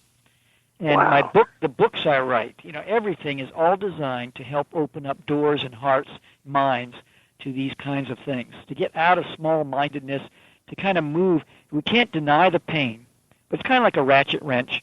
A lot of people view the click, click, click, the backwards movement, just as that, a backwards movement. But actually, when you think about the purpose of the ratchet wrench to loosen a bolt or tighten a bolt, when you do the click, click, click, that's an important part of the whole purpose of the ratchet wrench. What's my point? The point is I think sometimes we just need to take a step back, take a look at our pain, click, click, click, click, and when it's uncomfortable, turn the music off, turn the external stimulation off, and just confront the pain. And we might have to do it in counseling. We might have to do it reading books. We might have to do it in prayer. In a lot of different ways we deal with the pain, but we all have to do that click, click, click, and take the step back. But really, that step back is not a backward step. It's a forward step because now we're ready to confront the issues in our lives, to deal with people out of respect, mutual respect. It's not me trying to be black or someone else trying to be white. It's just saying, hey, I'm comfortable in my own skin. I'm not going to diss my own people. I'm not going to tear my own race down. I'm just going to be who I am, and I'm going to allow you to be who you are when you come into that 5-foot zone around me. And so that's what it's all about, I think. Wow. Well, I think you put it eloquently, I have to say. Let's talk about just turning a little bit over towards the entrepreneurial part of things. And I love how you really, I have to say, I read a little bit closely about some of the items in terms of you helping corporations and helping folks in terms of diversity and all kinds of different things, and customer service, and just teaching and being there to help guide folks. I was just quite impressed with all of that, Dr. Freeman. So I want to kind of just talk for a moment, and maybe we need to start off by recognizing the impact of an Annie Malone, of C.J. Walker, and then kind of talk about entrepreneurship just in general terms. And then I have something I want to mention to you, but why don't we start there? Why is it so important? And it seems like all these things are connected when I think about, the Freeman Institute. It seems like all of these things that you do, there is a theme, there is a purpose for all of these different aspects that you tackle. You do a lot, and you say a lot, and there's a reason, I believe. But I'd like for you to talk to that a little bit, about the entrepreneurship and Annie Malone and all of that. Why did you decide to include Annie Malone as part of your wonderful site and information? Well, Terry, you are right. There's no more than 2 degrees of separation between any two things that I'm involved with. In fact, what I did is I think it's important for everyone to do this. But I figured every major corporation or organization, faith-based, nonprofit, for-profit, whatever, most every successful organization has a vision statement, mission statement, core values, code of conduct. Right. And I figure why not everybody else? Why not individuals develop that? And so what I've done is I developed my own vision statement, my own mission statement, my own core values, and I detail that in the book, the workbook called "If Nobody Loves You, Create the Demand." It's a book about entrepreneurship, about taking an idea to the marketplace. It's a book about discerning the difference between a viable business dream and a nightmare as quickly as possible, and it's also developed so that an organization could create an entrepreneur club so that people can learn how to deal with objections and learn how to deal with rejection. Because if people can deal with those two things, especially learning it young in life, they can be successful in whatever they do, objections and rejection. And so I think that when it comes to entrepreneurship, see, one of the things that I want to do is help community-based organizations and faith-based organizations establish galleries, Black History galleries in a community. And I think that a gallery can become, in fact, if someone goes to blackhistorygallery.com, blackhistorygallery.com, they can learn more about this model.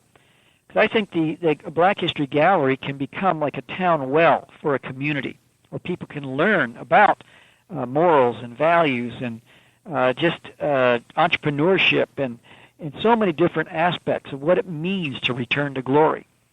And so then what happens is that as a person learns about entrepreneurship, in fact, I think especially with, let's say, an organization wanting to mentor youth, if you come at a young person with the whole idea of morals and values, they're going to be gone in New York second.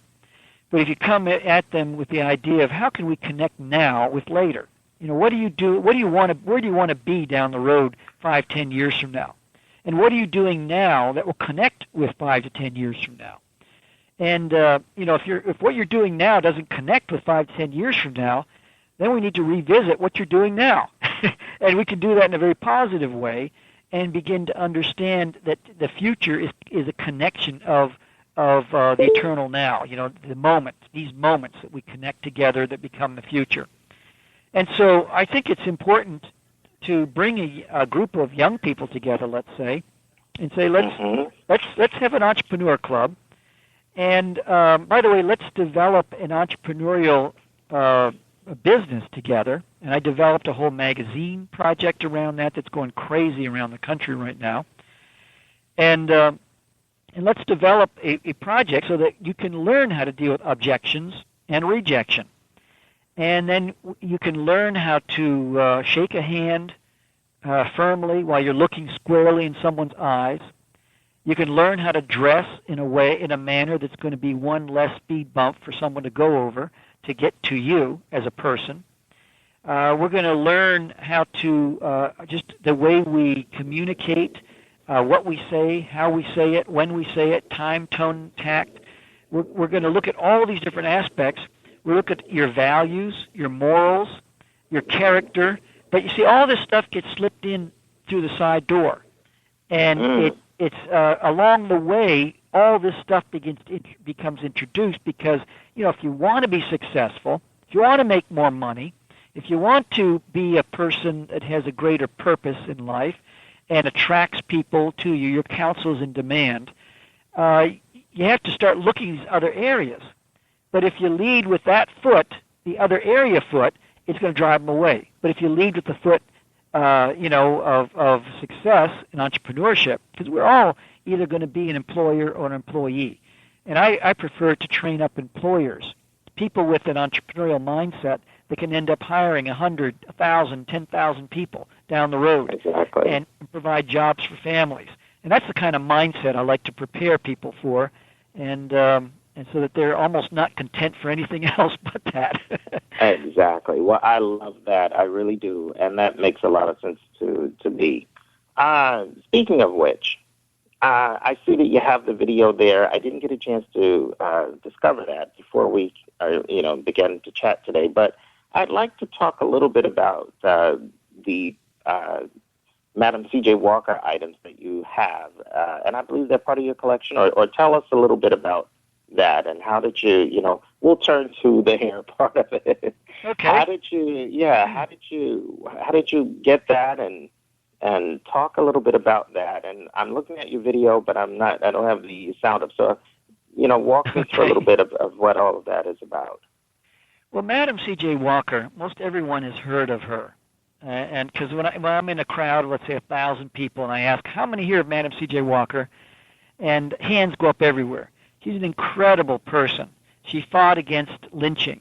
She gave money for fighting against lynching. She went to Washington, D.C. to help create legislation against lynching.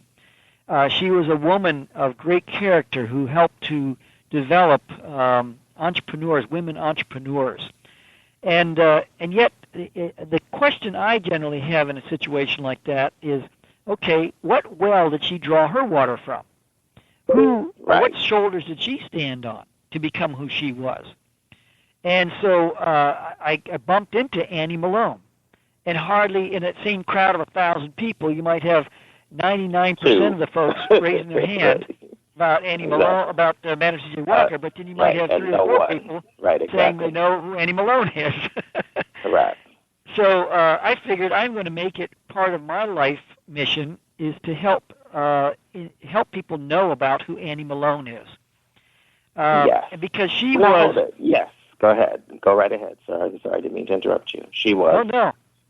She was an incredible person. She was actually... she trained up over 75,000 women entrepreneurs. She trained Madam C.J. Walker in 1905, and Madam C.J. Walker became a Poro agent, because that was the name of her college, Poro College. She built this beautiful building in St. Louis, Missouri, 4 stories high. It looks. I have an original book that people can get off Amazon if they go to porocollege.com. And Poro College, it's just very simple. The first word is 4 letters. Poro, P as in Paul, O as in ocean, R as in Ralph, O as in ocean, Poro, like P-O-R-O, college.com. And they'll see this building, and then they'll also see a booklet that she published back in 1926. And a part of my Black History collection, I have an original one of those 1926 booklets. There's very few of them around. And when you open up the booklet, the first thing you start looking at is how incredible this building is. It's like it's straight. If I just showed you a picture of some of the rooms, you would swear it's out of Wall Street, New York. And this particular building was a building where she trained up, as I mentioned, over 75,000 women entrepreneurs who she gave cash awards to for saving accounts or home purchases. She gave a diamond ring to them after 5 years of service. Her philanthropy toward them and toward others was legendary. And this building is just an incredible place that she created for this. She owned a whole city block in Chicago. She paid, imagine this, 1926 alone, she paid over $40,000 in taxes. Just think about that. Amazing. One of the first people in the entire state of Missouri to own a Rolls Royce. And so who was actually the very first self-made female African American millionaire? Was it Annie Malone, or was it? I mean, not that it, is something we should, compare on any level. But I'm just curious because I've always grown up thinking it was Madam C.J. Walker with all of her, things and accomplishments. Yeah, from all the research I've done, if I were a betting man, and I'm not a gambling man, but if I were, I'd bet the farm that Annie Malone was the first millionaires of African descent, female millionaires in the country. And that's what I'm getting. But why? How on this earth? I try to figure this out as well. How did? And I love both, and all the things that they stand for. They both are wonderful. Yes, absolutely. And that's not even part of the discussion here. Right, exactly. But how on this earth did Madam C.J. Walker take all the things that she learned, which I'm sure was a wonderful tribute to Annie Malone, and seems that it seems like we only remember or know of the accomplishments of the student as opposed to the teacher. I think a lot of it had to do with Annie Malone. What happened is that she ended up getting married in, I think it was 1924-ish, right around there. And what happened is that after she got married, her husband, he was not a very good man. And he caused such incredible problems for her that I just shake my head. And felt that he was due so much more than and they ended up getting divorced. Let me put it that way. Wow. And from that point on, what happened is her business became. She was if you look at her building and everything that she did, it was incredible, impeccable. Clean. It was orderly. It was. I mean, you could see the record system she had. My point being is that this was an incredible person. But after the wedding, then what happened is that he began to sabotage everything. And she never recovered. Then the IRS got involved, and she never recovered from that at all. Here's a college that employed, in 1926, 175 people with franchise outlets in North America, South America, Africa, the Philippines, a wealthy, wealthy woman, and then at the end of her life, she pretty much dies destitute. All that's left right now is the orphanage, the Annie Malone Orphanage, that was a facility on Good Avenue. I don't know if you remember the song Johnny Be Good by Chuck Berry. Yes. He grew up on Good Avenue, right around the corner. And that's where the spelling Johnny Be Good, G-O-O-D-E, in the song, it comes from that Good Avenue. All this time, I thought it was just Johnny Be Good, G-O-O-D. So yeah, G-O-O-D-E. If you look it up on the internet, you'll see that's how it's spelled. Wow. And he later became a beautician under the Poro system. He graduated in 1952 because he thought the music thing wasn't going to work. And so he became a beautician, and of course his song songs just took off, and he never went back to it. But right. Amazing. So, okay, well, that explains a great deal for us on that, because I was just curious. I'm really sad to understand that she had that kind of ending. But you know what? I always like to remind folks, and it always seems to me that it's always those who are incredibly talented and creative, and they always attract a certain kind of the opposite, if you will.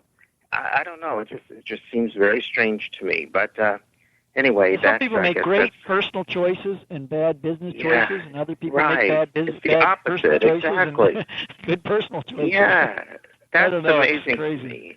Exactly. Well, listen, thank you so much. This is great. Folks, if you've just joined us, we have really been kind of getting a great education, a great understanding of so many historical elements and things that we kind of knew a little bit about, or we kind of heard about, and some of us have read some things, but not others. So we're so excited to have the gentleman behind the Freeman Institute. He is the founder, CEO, and president, Dr. Joel Freeman, and he's with us today. And this is just, I'm still kind of stuck on the 3,000, more than 3,000 pieces that you have in the Black History collection. I can't wait to come and see that. So I'm very, very excited. Thank you so much. I'm very excited about it. Sure. So this is just wonderful. And we're going to tell the folks again, why don't you do that, Dr. Freeman? Tell the folks how they can reach you, how they can find out the items that they really need to focus on some of these. I mean, you have quite a bit of information. Well, I think if people can go to blackhistorycollection.com, blackhistorycollection.com, and then at the very bottom of the page is all of my contact information. And so then I'd be very happy to talk with them if they want to order a book, a film version of the book, Return to Glory, the entrepreneurship book, anything at all, or just want to talk maybe about something in there that they have a collection or a few pieces and they're wondering about it. I'd be very happy to talk with people. And so that's probably the best way, blackhistorycollection.com. We're going to, of course, stay on top of all of this and bring you back, Dr. Freeman. We're going to keep, we've got you now. And there is a whole lot of this that we're going to delve into on a regular basis, because this is something that's so critical and important for us to have a greater understanding about. And I feel so honored and lucky right now. I feel so lucky that I've been able to come across your information. I'm just very grateful. Now, I have to say, before we close out, I had mentioned this at the top of the interview. I love the quotes that you've assembled. I don't know who wrote them, but I just love them. One of them, and these are just a couple of them that I just said, oh, wow, how great. Patience is not waiting. It's how you act while you're waiting. That's one. I love that. And I think that says so much. And my other favorite that I seem to just picked up again from looking at, started at freemaninstitute.com, and I saw this, and it's like age doesn't always bring wisdom. Sometimes age comes alone. I just love that. That says it all. So I want to just say you are just extraordinary. So you know what? You People are. Say You're I'm an extraordinary. expert in this or that. I'm not an expert. I'm just a student. That's why I'll always be a student, learning. Wow. Like someone once said that you can't learn with your mouth open. It's just more of a situation. You just really want to. I'm always someone that I want to just learn. Because generally speaking, you aren't learning much when your lips are moving, and so I just want to be a person who listens at least twice as much than I speak. Although love I did a lot more speaking today than I. Well, than that's I okay. Like to do. That's exactly what I was about to say. It's okay when your lips are speaking, when they're educating so many people, countless folks who need to hear what you have to say. So I am so grateful. And now, are you on social media? We need to find out. Are you on social media at all? I'm on Facebook. I've got about 16 pages. In fact, there's a page called Black History Collection. It's the only one on Facebook. Got over 10,000 followers on that. And got some very, very cool stuff on that. And then, of course, well, you're about to have 10,001. Okay. There's Black History Collection right on the Facebook page. And then, of course, I have my own personal Facebook page, and I'd love to connect with anybody. And then I'm on LinkedIn and Twitter and who knows about me and all that kind of stuff that's out there. So we can find you. Okay. Well, I'm going to have you back, as I said, right here on the Hair Radio Morning Show. Well, do you have any closing thoughts? You've been so kind to just share your perspective on all of this, and just someone who has done so much. Do you have any closing thoughts or words of inspiration or encouragement? Well, I do. I think, speaking of the hair and beauty industry, you know, I just see how Asians have pretty much taken over, and I'm not mad at them. I think they just took advantage of a situation that was open and available. I've developed a 10-year plan on how African Americans can take back the hair care and beauty industry, starting from the top down and the bottom up. And I think Annie Malone figures very much into this. I would love to see this booklet get into every beauty parlor, every beauty salon, every barbershop in the country, and have people learn about Annie Malone. And then I'd like to see the most senior people in the hair care beauty industry, from the old guard companies, the new guard companies, come together in the first year, not even deal with business things, just develop relationship, to take a look at the elephants in the room, to walk through all of that, to deal with that, and then have a united, just not a united front necessarily, even though that's important, but united, just be united, and to really become good friends and understand how important this is. And then in the second year, start developing manufacturing and then distribution, and little by little, I think that there's a whole willing audience built around Annie Malone's story that could be wide open, because people will not buy black just for the sake of buying black.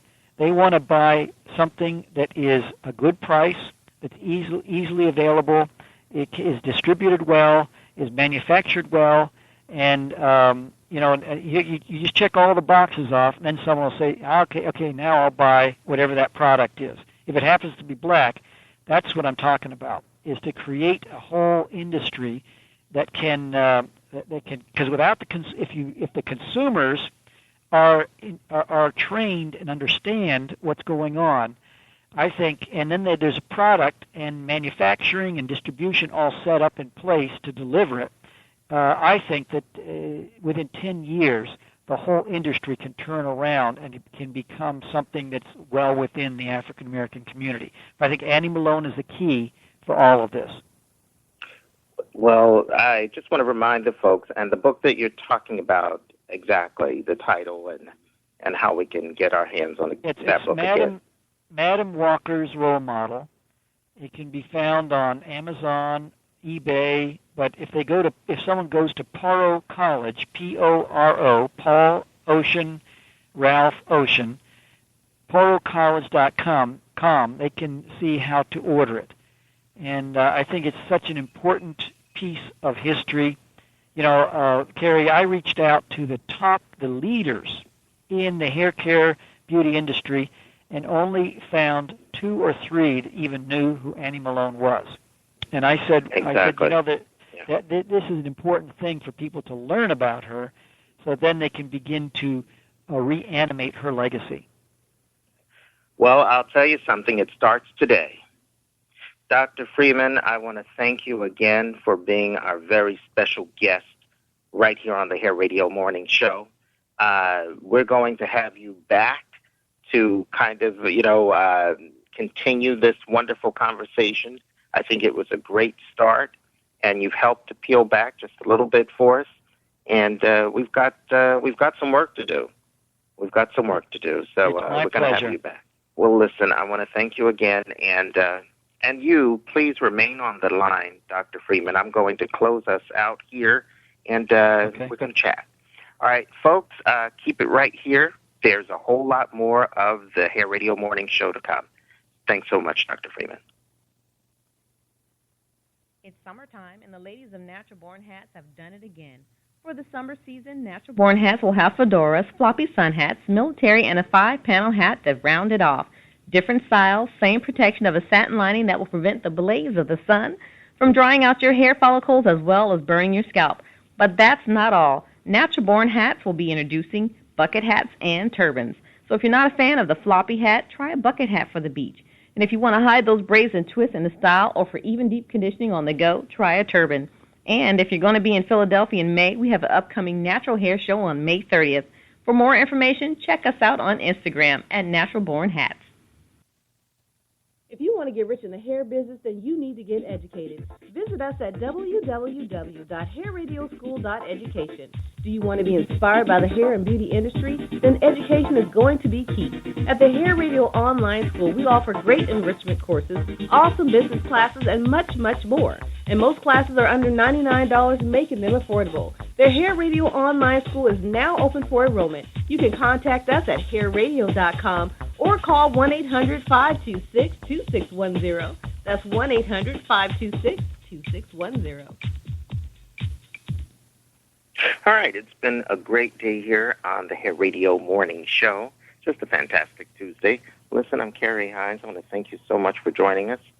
Coming up on tomorrow's broadcast, we have the absolutely favorite around here, Miss Shanna Van Ness. She'll be with us live on the air in the middle hour.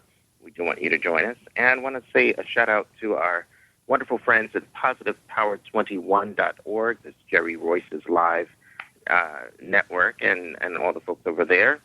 And thank everybody just for joining us. And we're going to be doing some great things. So thanks again for being with us. And we're going to go ahead and close out today's broadcast. Have a great day, everybody.